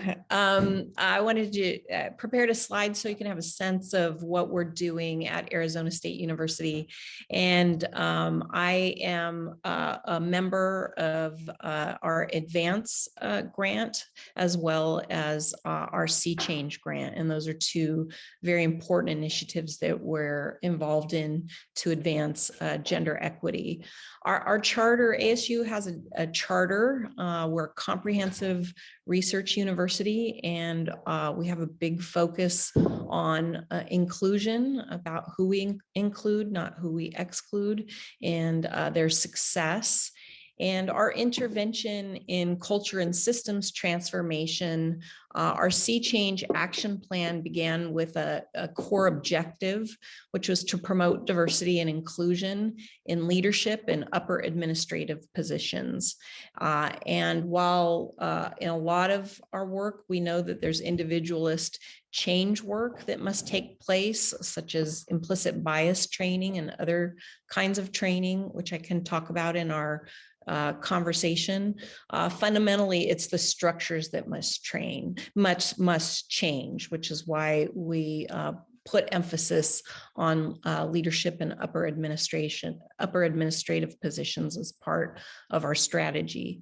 In the next slide, I want to share with you, how we're operationalizing the objective to advance equity, diversity, and inclusion to impact structural change. We have 3 enterprises that comprise our university. We have the academic enterprise and the knowledge enterprise, the learning enterprise, and these are all led by women.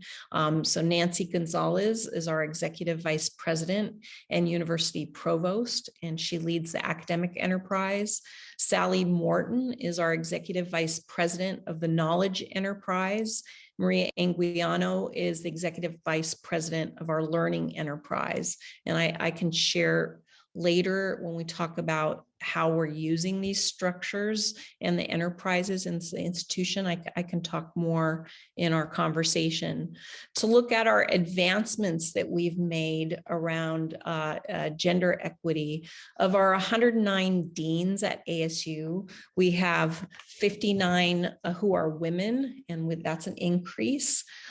We have 14 who are Black, Indigenous, or Hispanic, which also represents an increase.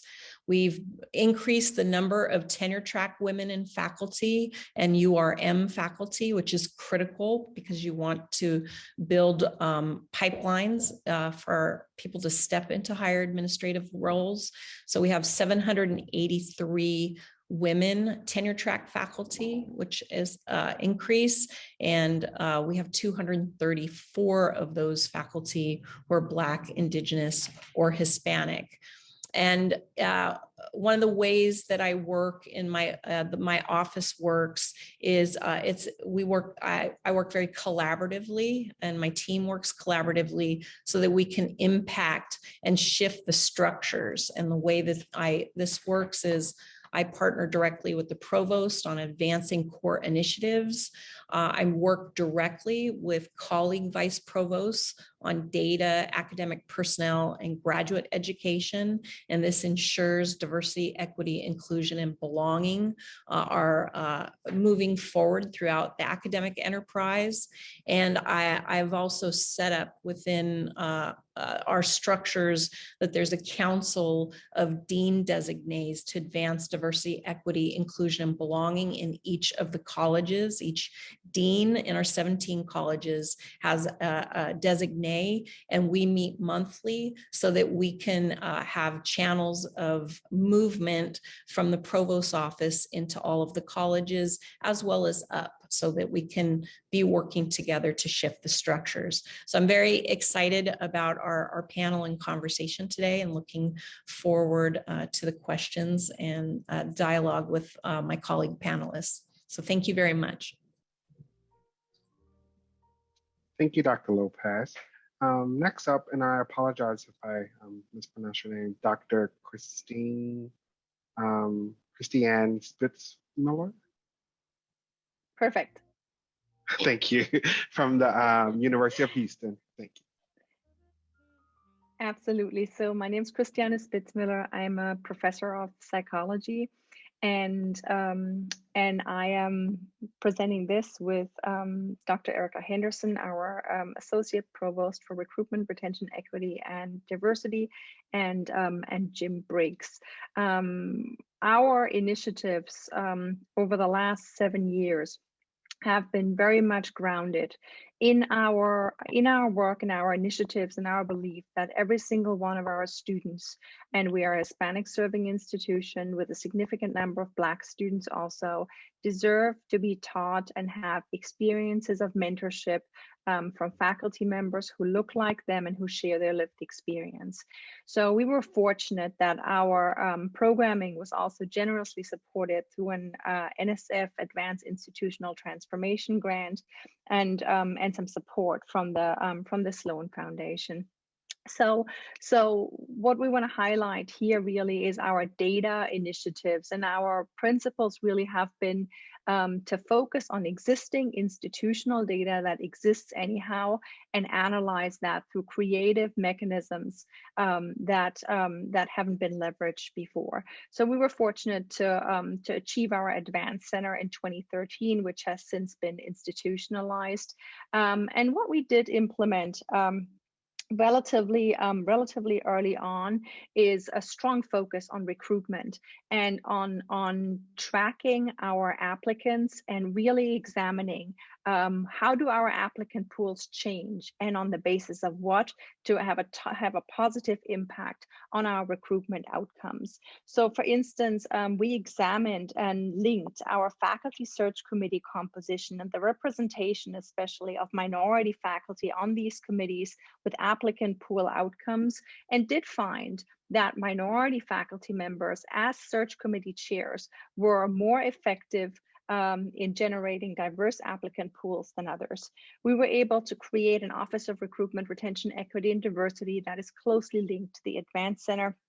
That has developed a host of toolkit materials, as well as an emphasis again on leveraging existing institutional data to showcase where we're at with diversity, recruitment, retention, and creating lasting infrastructure using Tableau interfaces, statistical handbooks, again, to move us forward.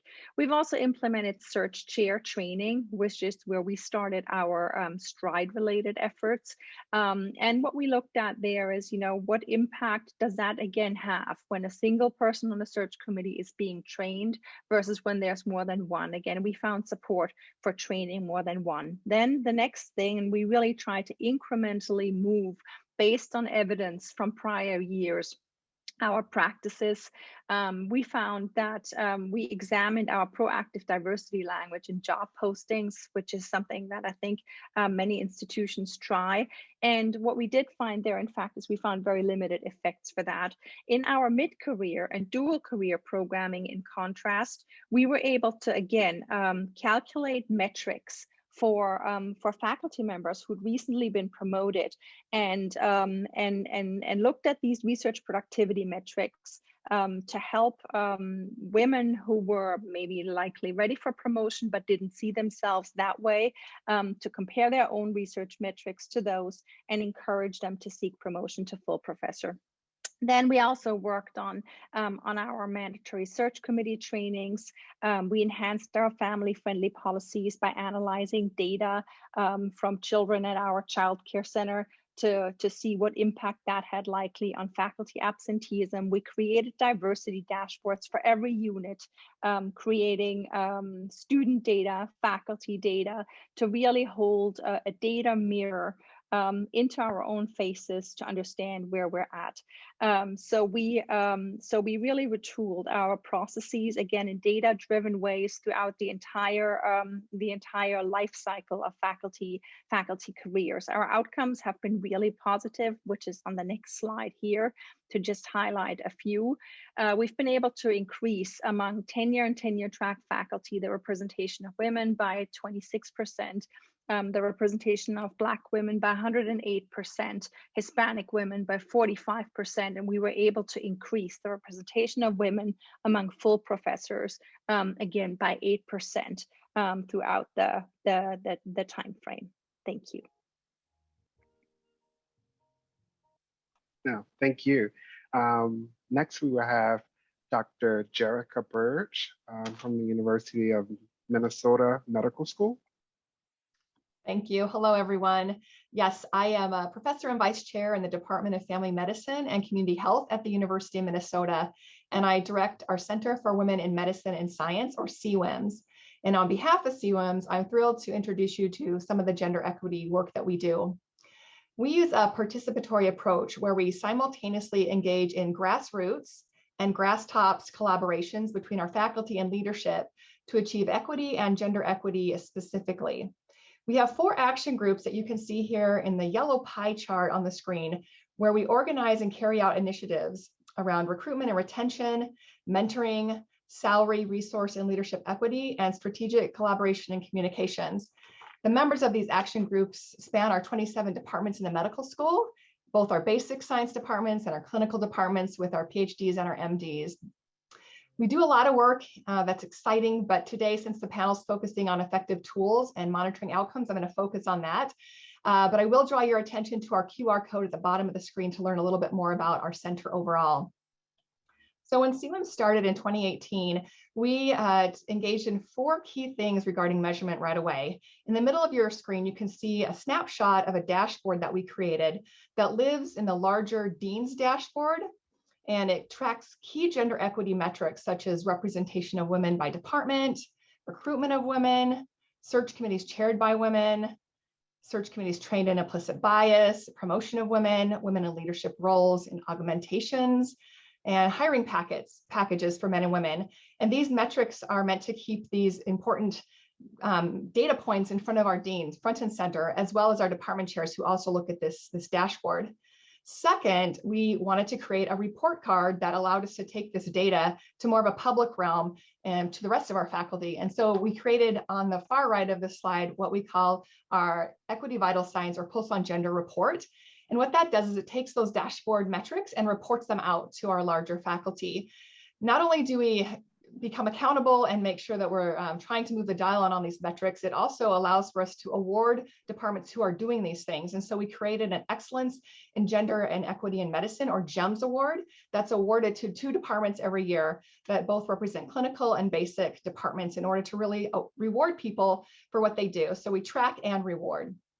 The third thing we did is we conducted a salary equity study in our medical school that created a baseline for us to start from. And based on those findings, we did find inequities. And from that, our dean created salary compensation committees that then charged all of our department chairs to create and implement a plan to address salary equity in their departments. The fourth thing we did is that we created a salary equity and review committee in partnership with our Office of Faculty Affairs.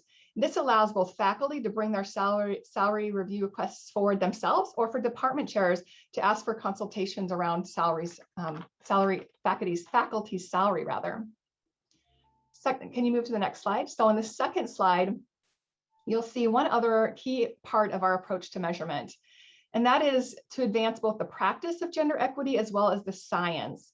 So in these tiles, you see a few numbers, and you'll see that we carry out programming and we measure the success of this programming. And all of these programmings and initiatives that you see on the screen in front of you in some of these pictures are based on the metrics from the dashboard. So when we identify gaps and in these metrics that we measure, we then create those programs or initiatives to really try to close those gaps. You'll also see that we write papers and grants and do presentations that report on the science or impact of our work.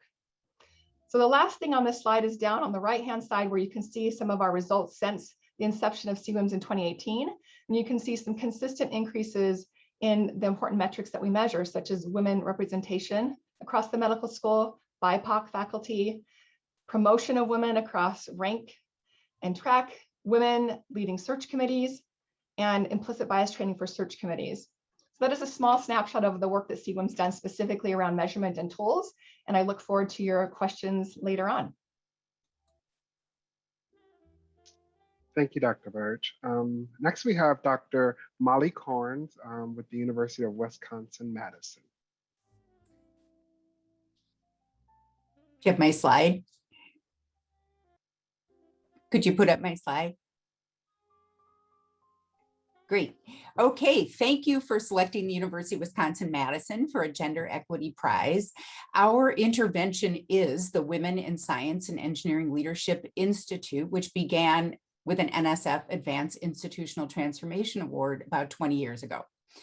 Using UW-Madison as a living laboratory, this slide illustrates the spectrum of Wisely's data collection.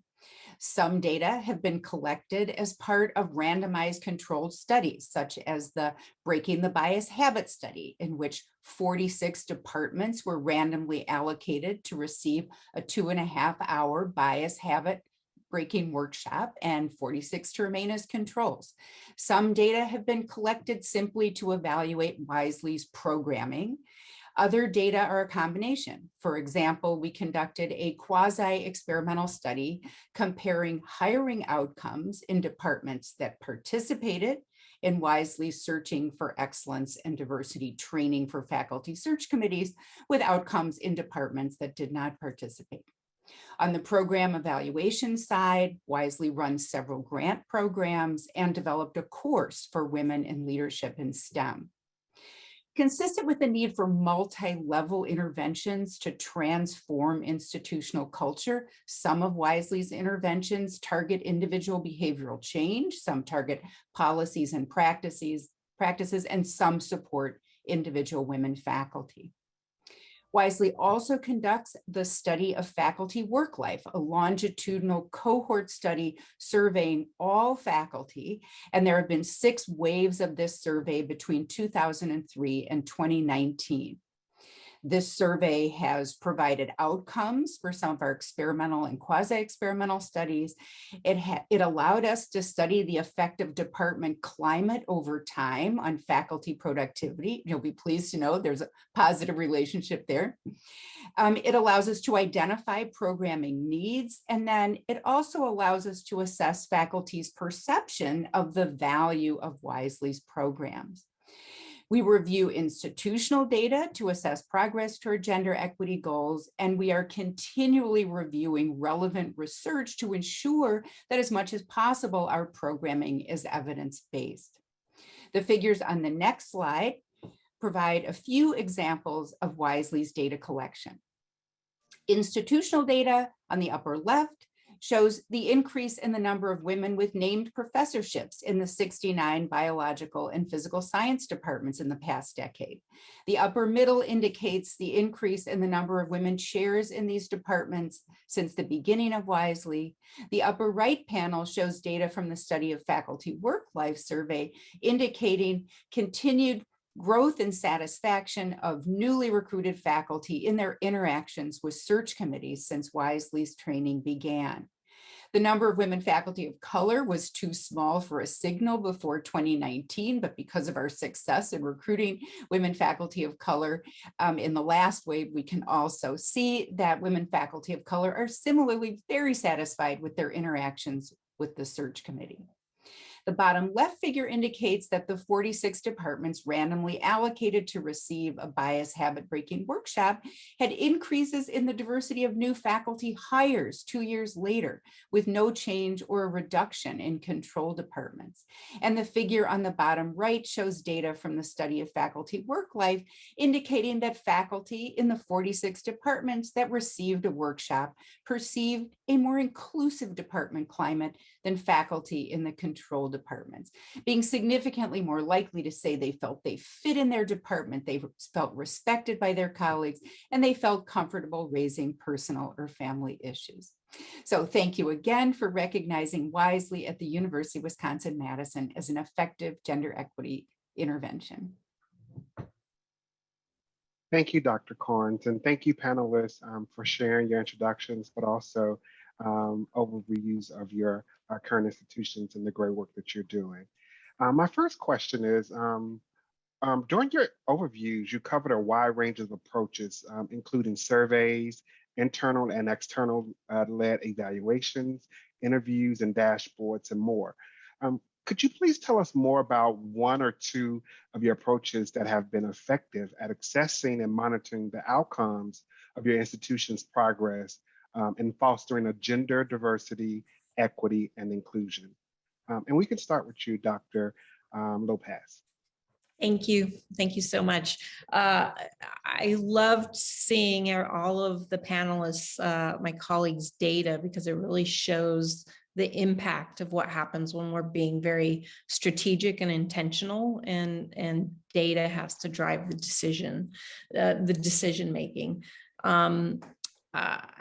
Two things that we're doing that overlap with some of the work that we've seen is we're working very collaboratively to make sure that the data that we're tracking, that we're asking questions about the data, and to make sure that we're making it available to others, but that we're also learning from the data. So I would say that that's a very crucial thing. So for example, to look at our full professors, how many women we have there, to address some of the equity, salary compensation matters that have been raised, but also to be looking at retention, as well as creating leadership opportunities and fostering professional development throughout one's career lifetime, their advancement, so we can retain our top talent. And then another tool is really looking at intersectionality, asking questions about not just women, but looking at the different intersectionalities around diversity, but also gender, how people identify with gender, and looking at how women of color, women who are international, what are all the intersections and how can we learn from that, and thinking about our larger goals. So those are tools and approaches, thinking about the data, but also the approach to the data. Thank you. How about for you, Dr. Fitzmiller from University of Houston? Yeah, so I think there's two things I'd like to add. So one is, really to focus on data indicators across all areas and make it very public what you find. Generally what gets measured gets managed, and in order for people to understand what you measure, you need to just make that known, and that I think in itself is an effective intervention. The second one is I was excited to see Dr. Karn's reporting on women of color and changes in that. That is for many institutions very hard to do, because there's, even with improvements and progress, there are too few faculty of color for many analyses to really be, statistically significant. So one key that we've been able to achieve is we've been able to build, for our research on promotion and tenure, a consortium that consists of 9 universities, that's again supported by NSF, allowing us to take a much deeper look on barriers and gatekeeping mechanisms in promotion and tenure processes. So I think these consortium structures are much needed to advance evidence-based practice in this space.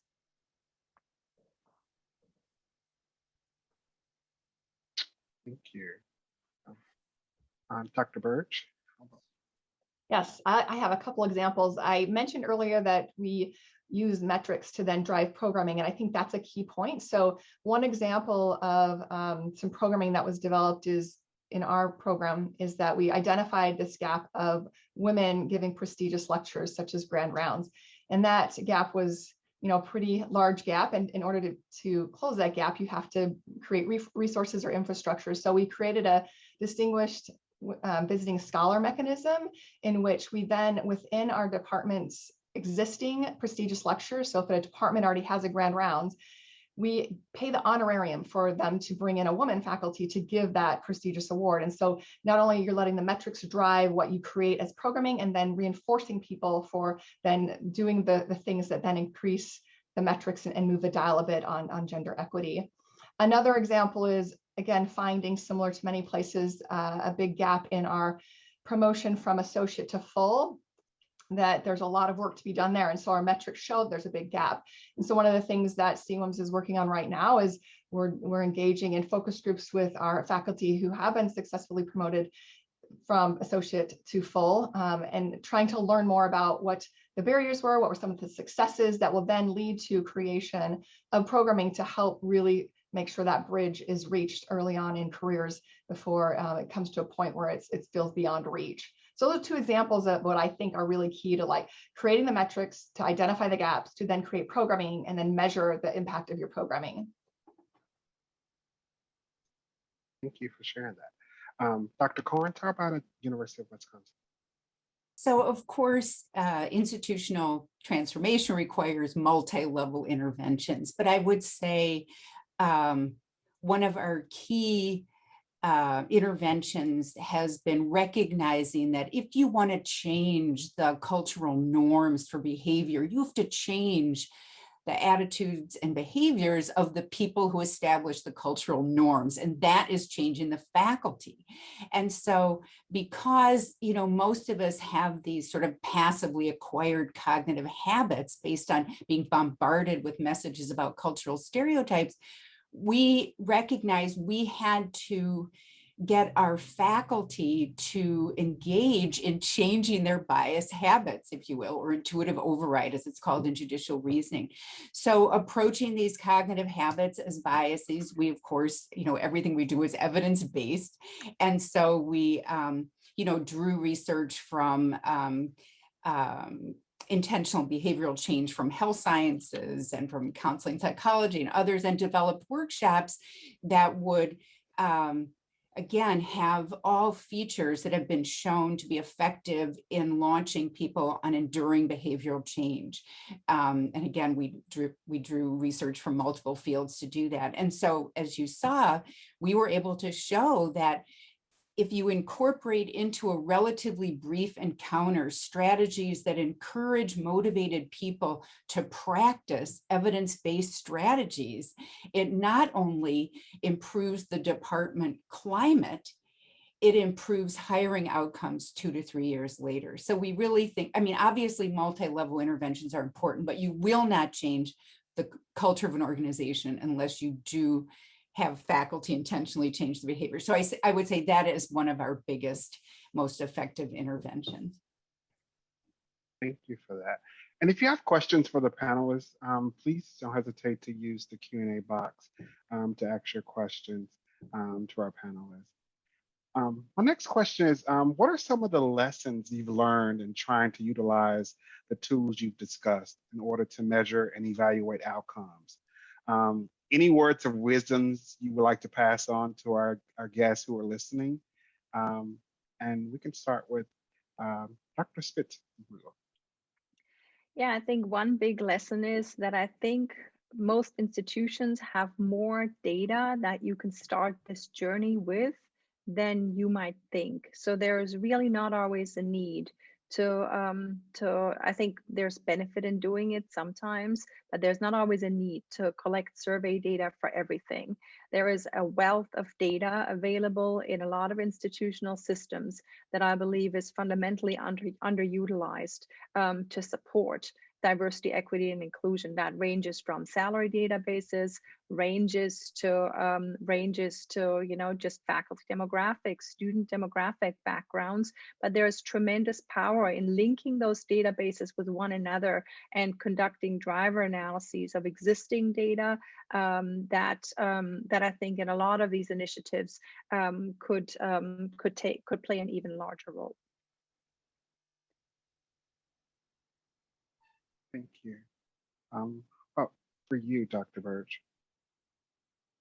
Yes, thank you.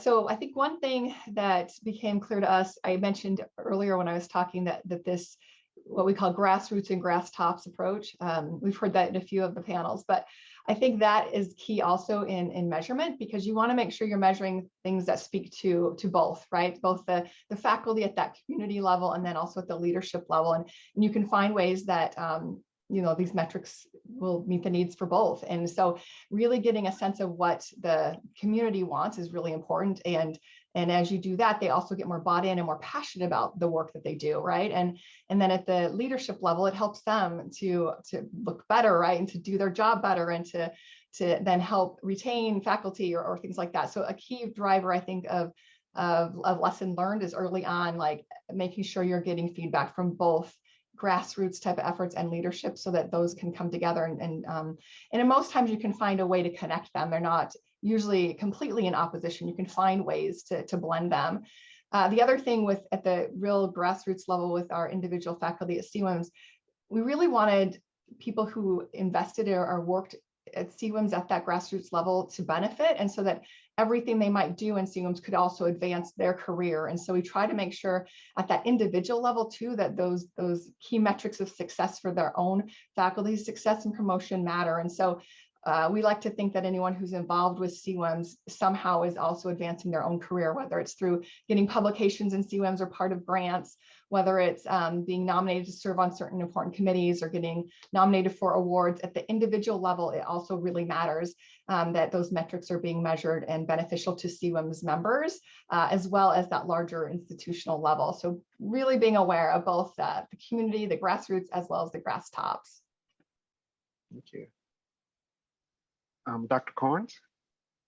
Well, I'd like to echo what Stephanie Abule said. I'd always like to echo what Stephanie Abule said, but having NIH support those RO1s, having NSF support the advanced program, really, you're in an academic institution, and what do they value? They value the ability to bring in extramural grants, and it gives you source credibility when you go and you talk about gender equity. It's not just some side issue. It's getting NIH funding. It's getting NSF funding. And that was the reason we set up Wisely as a research institute, because, this was 20 years ago. People were seeing women in science, women in STEM as being sort of, marginal domestic issues. But they knew research institutes with extramural funding were high status. So it immediately got people to see that these were not just peripheral issues. These were core institutions. And now, of course, look what's changed in 20 years. Listen to the speakers today. Diversity is embedded in the values. Our tenure criteria also have diversity included as added value now.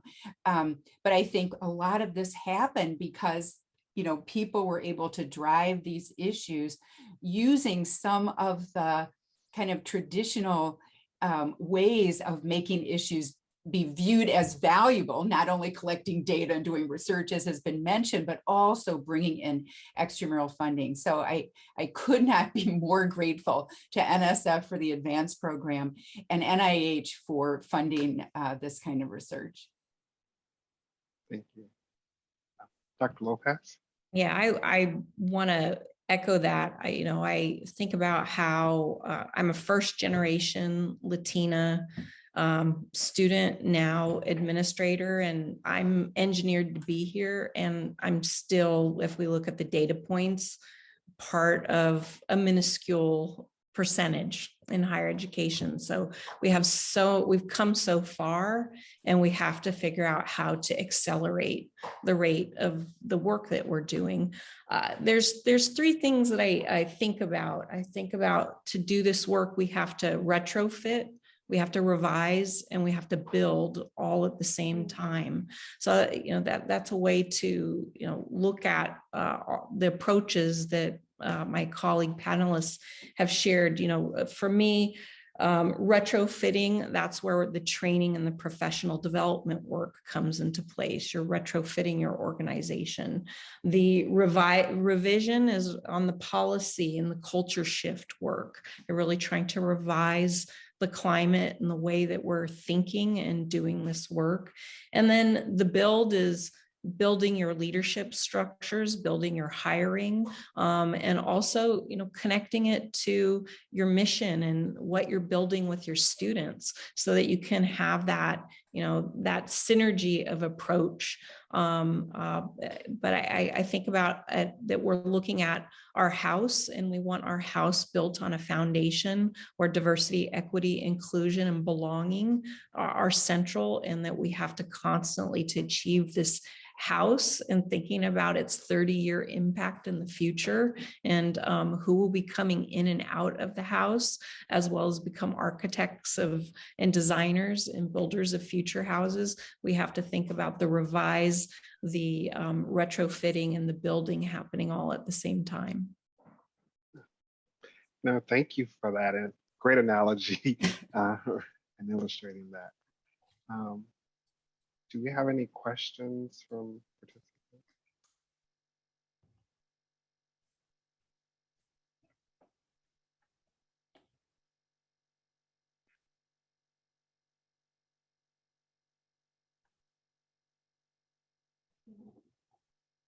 Thank you.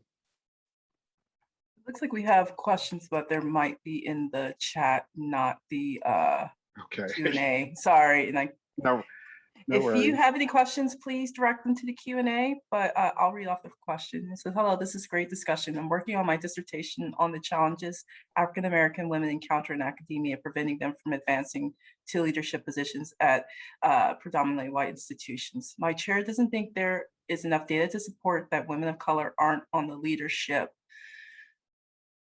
tenure track for leadership positions at PWIs. Do you have any academic resources you can refer me to support my research?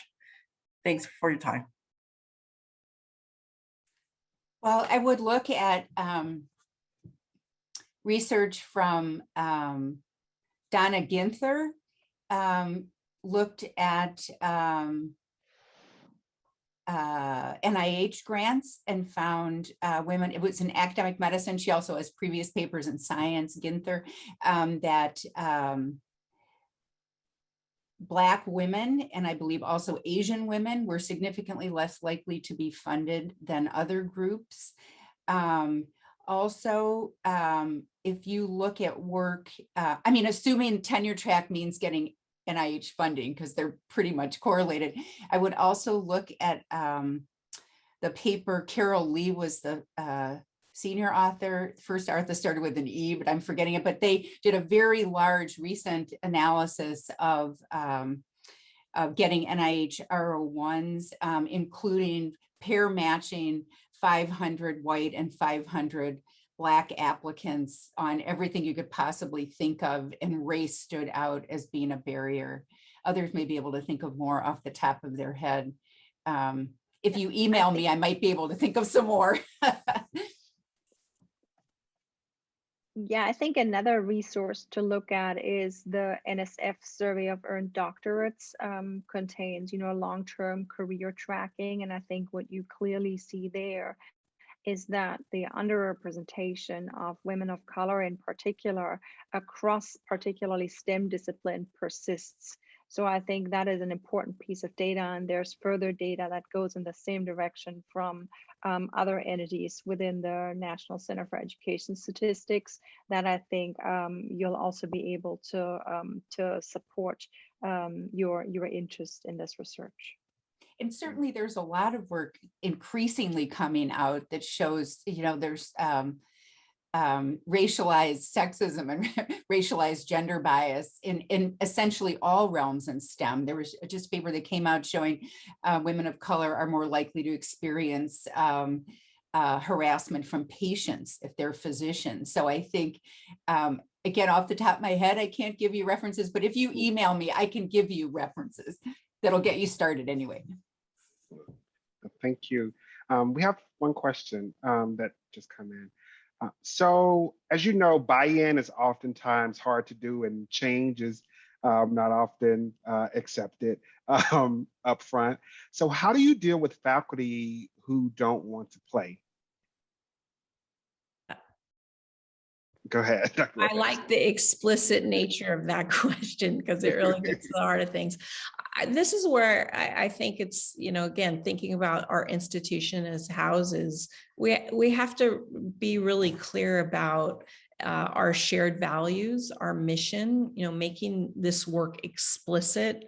So many of the panelists shared about the work we're advancing in our different institutions is really trying to comprehensively make this work central to looking at tenure and promotion, merits and evaluations, hiring criteria, looking at grant activity. And I would say, as well as our, curriculum, having it be part of our core values is that this work, that all of us are accountable for advancing this work, and to make all of us accountable for it, it has to be a component to how we think about every little piece of the structure. Because if you don't do that with diversity, equity, inclusion, and belonging, then it becomes, well, that's value added. They're getting grant activities, but, they're not, a faculty member isn't, held accountable that work is actually as important to advance and participate and be a part of as the grant activity, and that those things aren't actually mutually exclusive either. So I think that's the real work, again, is making this, that it's just part of every single thing that we're doing. And this is a really exciting transformational moment because we have NIH and Sea Change and so many other organizations that are partnering to ensure that it's a value that they're paying attention to and see as an important part of the work. And we need to thread it into our institutions. And then you get faculty. I love what Dr. Berg shared about, you incentivize, you have awards, you put a spotlight on the work, that it's absolutely crucial to the institution. And you look for the innovators who are thinking about things that you may not have woven into your rubrics and best practices that actually should be there. So you make it so, all of the panelists talked about, part of this work is you're energizing your culture to have everybody get excited about it. And then the outliers, we will always have outliers, but the spotlight goes on that, that becomes much more legible. And then when you have it built in, you can have it be something specific and talk about, well, how do you address it? How do you have professional development? How do you actually talk about it as something that should have action forward as an expectation?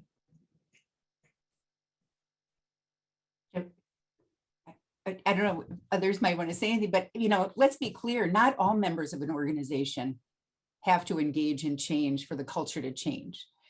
That was mentioned earlier, it has to be a critical amount. So I always use smoking cessation as an analogy. because there has totally been a cultural change around smoking over the last like 40 years, right? But there are still 40 million smokers, but they are not smoking in our institutions, right? They're not smoking around us. And we even found in our own research, if 25% of the faculty in a department attended, we saw the effect. It did not have to be the entire department. We saw the change. So I think, as Tiffany just said, you focus on the innovators, you focus on the motivated people, you focus on the people who will engage, and you're always going to have those laggards. If you look at that S-shaped curve of organizational change, those smokers, but they will not be influencing the environment for the rest of us. Thank you. Well, I think we're right at time.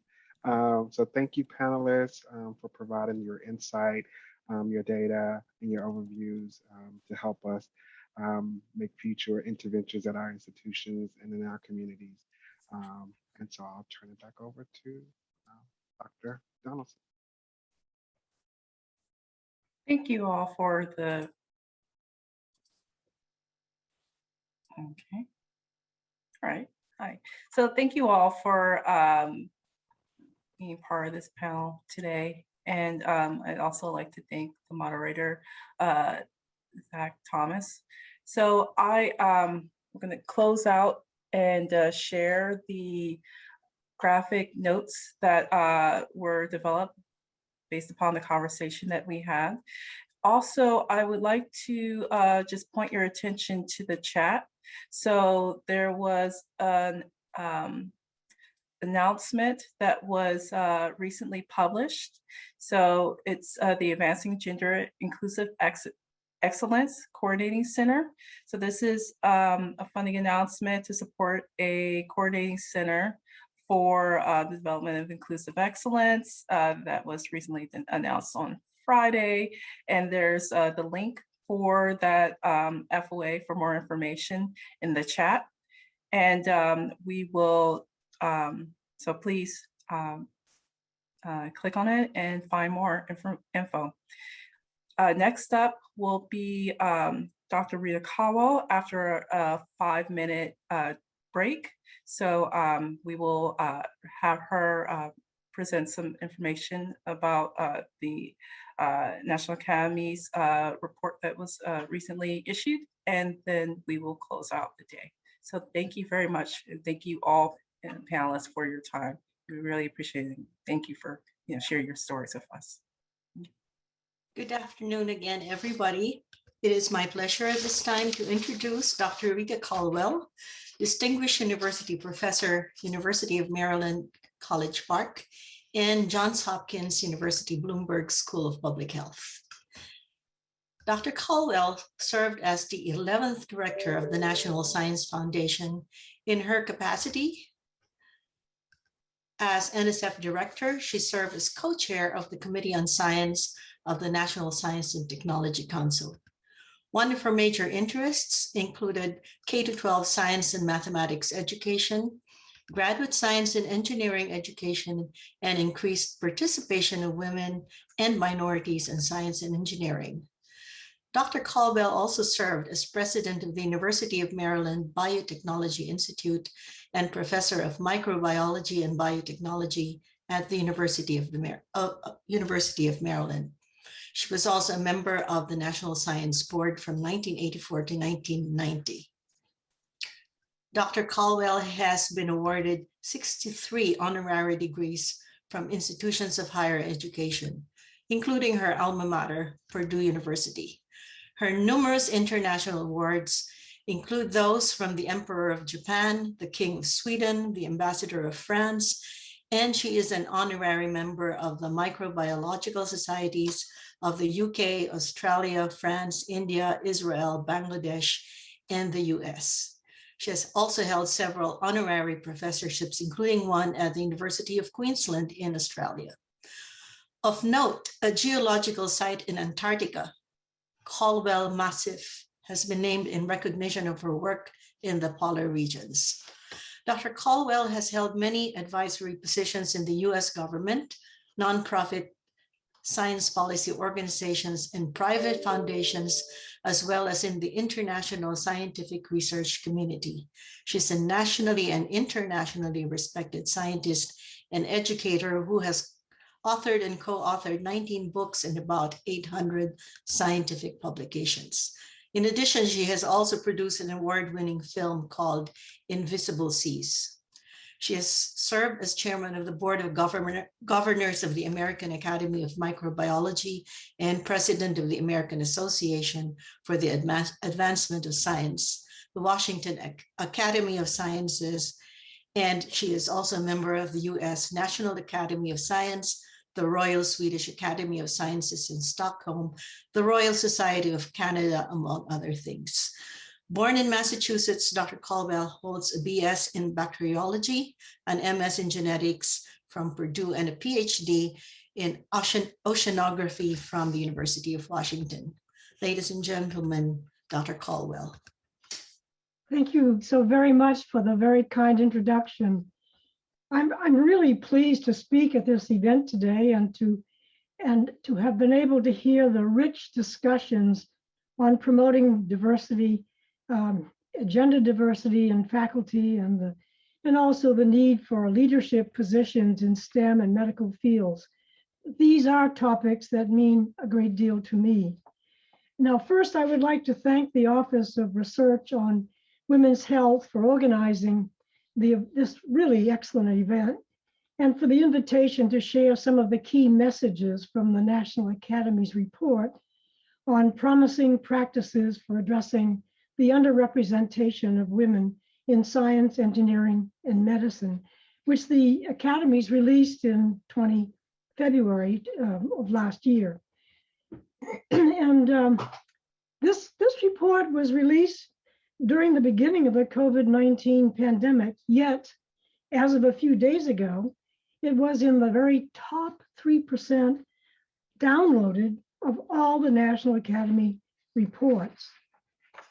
I would like to express my gratitude, my sincere gratitude to the Office of Research and Women's Health for its sponsorship of this report.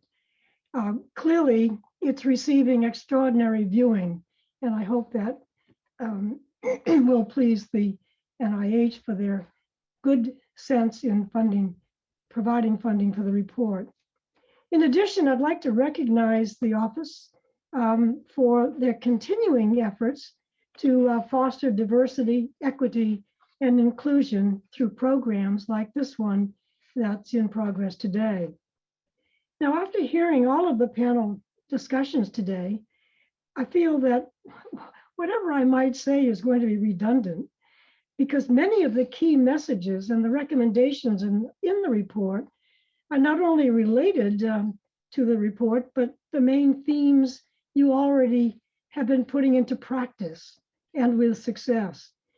Collecting and monitoring data, very important, and you're doing it splendidly.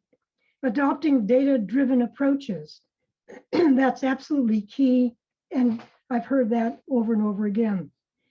Reducing barriers to career advancement, some extremely good discussion on that topic, and creating respectful and inclusive organizational climate. Climate has been emphasized over and over again. So the main themes of the Academy report and of today's discussion are presented in a slide that follows. For those who are not as familiar with the Academy report, I'd like to offer just a high-level summary. The Promising Practices report was written in response to the persistent and disturbing problem that women, especially women of color, are being severely underrepresented in STEM and in the medical fields. That is, with respect to their presence regard to the total workforce and in the US population. To address this very serious issue, the National Academies produced a report that addresses the questions related to underrepresentation of women in STEM and medicine. What's the problem? chapters 1 and 2 of the report cover that extensively. Possible solutions, chapters 3 and 4. Why don't we see more progress, covered in chapter 5. And what should we be doing now? Well, the actions I've been hearing about today means that obviously many of you have been reading the report and putting it to application.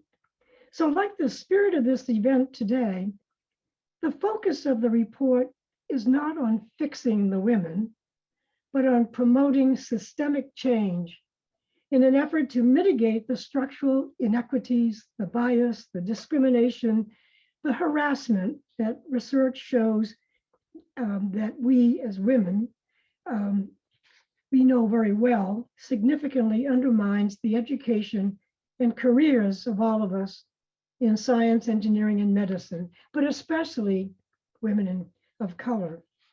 The report provides a larger overview of the barriers women face across a range of disciplines, and it explores the patterns of representation across STEM and medical disciplines and career stages.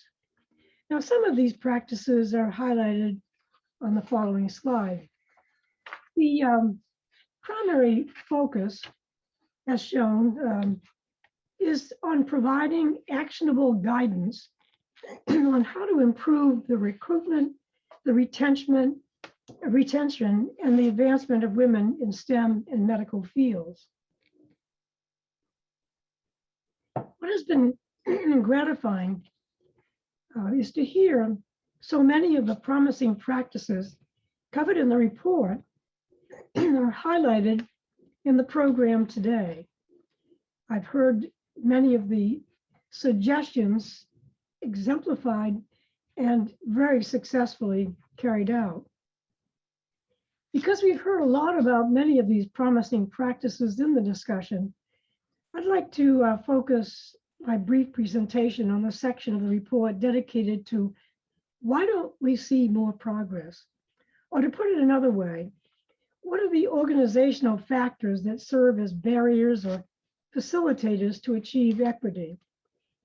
Now, more specific practices outlined in the Academy report are related to recruitment, retention, advancement.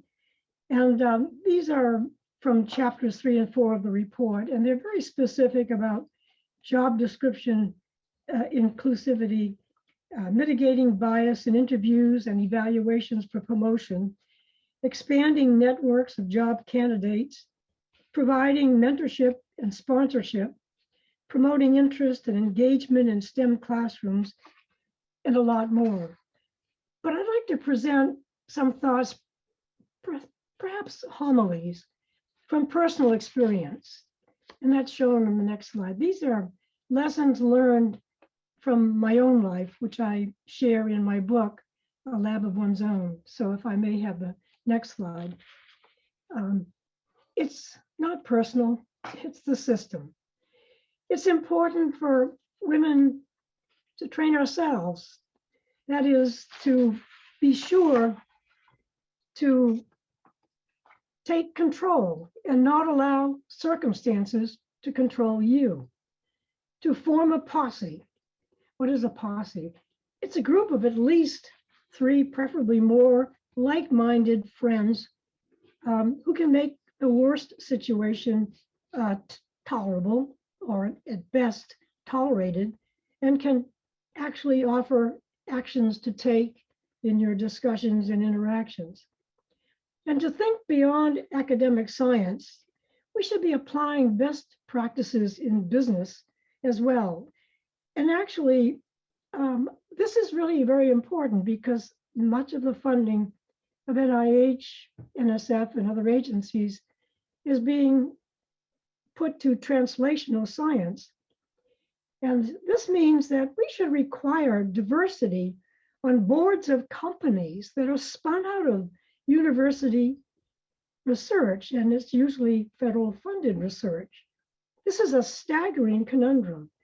Companies spun out of university research funded by tax dollars have no women on the advisory boards or on the fiduciary boards. I think it's very important for, I think, this to be considered in the work that's being done. Actually, for business, it's turned out to be profitable to include diversity in your management boards and in your staff. The bottom line benefits. And I think it's really critical to mentor young girls in mathematics and computer science, starting from the very first grade, perhaps even kindergarten and nursery school, and to never let up. So these are sort of experiences that I've taken from my own and from those of many women scientists, physicians, engineers, mathematicians, whose life stories I've been able to study and to share. Now let me address the question of why we don't see more progress. In the creation of Chapter 5 of the report, the National Academies carried out a series of focus groups with faculty and leaders in higher education and considered these outcomes in the context of published research on the topic. Although the report highlights that there's no one-size-fits-all approach to address the underrepresentation of women, one clear message is that a lack of strong leadership support from university presidents, provosts, deans, and others is a major barrier to equity and diversity efforts. Even if academic leaders are personally supportive of gender equity practices, the lack of willingness to risk controversy on equity-related initiatives can be a barrier. And we've heard that discussed throughout the afternoon's program. Some leaders fear backlash from vocal opponents and may see little incentive to implement changes given the risks to them personally. But I heard in the previous discussion that if you get 25% participation and you do have the leader, then you can make change. So one focus group participant was quoted as saying, I think in a lot of times people know what's best practices and would personally be supportive, but they feel like they're going to incur too much backlash if they're not secure in their base of power, like rocking the boat too much.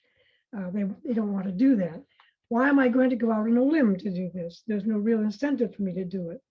So they're unwilling to go up against the very strong faculty members who are loud and don't want to make change.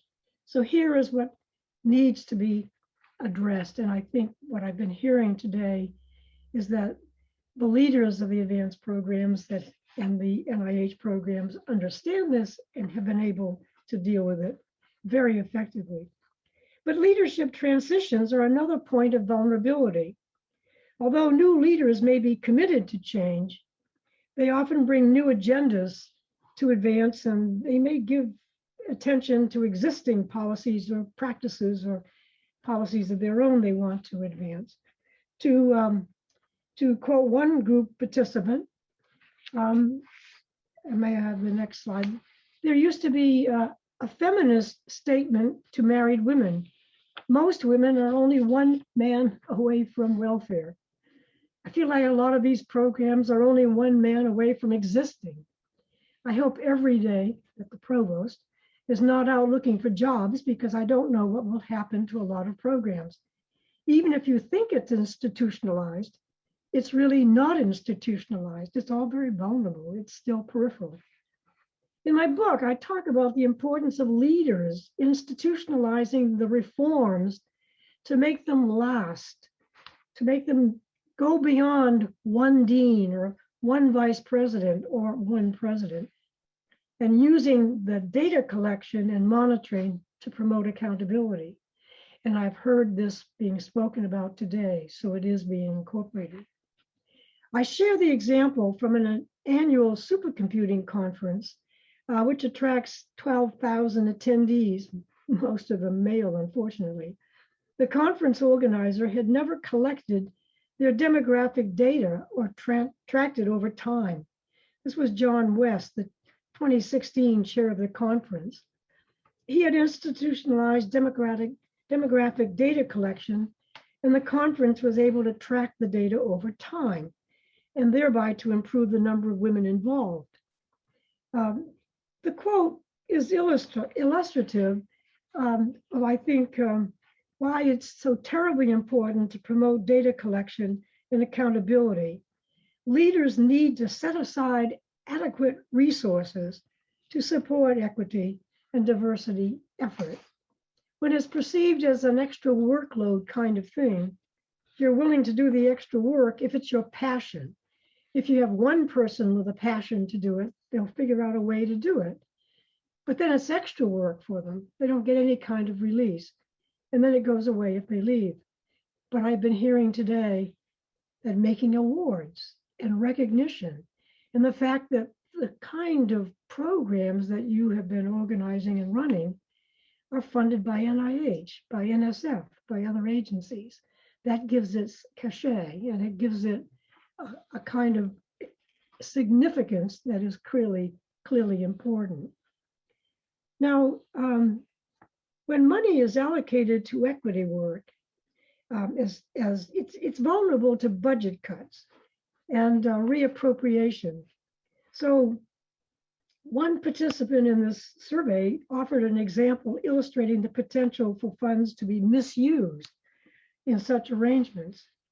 We had funds that were put aside for opportunity hires for underrepresented women and underrepresented minority men and women. And over time, they were used for all kinds of things, other things. Whoever the provost was who came in or whatever the president wanted, the funds got used and they eventually disappeared. So it's important for leaders to come to understand the concept of intersectionality and to appreciate that past efforts to support women in STEM and medicine have primarily benefited white women. And the report, the Academy report, emphasizes that much more work needs to be done to support women of color and women of other marginalized identities in STEM and medicine. I think, to quote one focus group participant, most colleagues, I think, are reluctant to engage in it. The indifference or resistance to hiring underrepresented minorities. It's quite astonishing that in some schools, they just hired their first African American. In fact, if you look at African American or Latino women, in some cases, there are whole segments of higher education, STEM fields that haven't hired any. So I think it's critical that those of you speaking today need to proselytize. You need to become missionaries because what you have done just sends tremendously powerful messages. So in an effort to support greater progress, the Academy report offers several recommendations for leaders in federal agencies, academic institutions, and professional societies aimed at driving systemic change. And the outline is shown here. The process supported by the recommendations has multiple players and drivers of change. I'd call these carrots and sticks. In essence, the change process at the level of an institution involves using qualitative and quantitative data collection to quote, diagnose the shortcomings. And so piloting new strategies that have been successful in other similar contexts are very important, as well as evaluating the impact of the interventions. But clearly institutionalizing effective interventions so they can sustain and transition in leadership, whatever the transition of leadership may be, or any fluctuation in budget. And then this change process becomes iterative over time. Well, I can't describe all of the report's specific recommendations today. I want to comment that I see much of what the report recommends really is reflected in today's proceedings. And again, let me challenge you to proselytize, to be the powerful missionaries for effective mechanisms that work that do foster diversity, equity, and inclusion. As one speaker said, even the choir needs practice. To offer a specific example, the report recommends that federal agencies develop a recognition program like this one that provides positive incentives to departments and programs to prioritize diversity, equity, and inclusion. And the report encourages self-assessment, implementation of promising practices, evaluation of progress, very much like Sea Change, the model led by AAAS that we heard about today. And I understand Sea Change has a medical model as well. These actions and the discussions today give me a lot of hope. And they show that while there's a lot of work to be done, progress is being made. On that note, I would like to say thank you again for the chance to speak with you today, and thank you to the many people who made this report possible. The sponsors, NSF, NIH, L'Oreal, USA, committee members, the staff, the consultants. And I suppose what is truly wonderful to see is that advance, which I launched at NSF over 20 years ago. It's marvelous to see all that has been achieved and is being achieved. The late Dr. Joseph Bedonia, my deputy director at NSF when I was director, was clearly the co-initiator, and I know he would be incredibly proud, as I am. If anyone in the audience has an interest in learning more about the Promising Practices Report and would like to invite the National Academies to offer a presentation on the report to your community, I encourage you to get in touch with Ashley Bayer and her colleagues at the National Academies to coordinate outreach and dissemination efforts for the report. I know they would love to hear from you, because I would say in closing, no general would fight a war with half an army, and human brains are wrapped in all genders and all colors.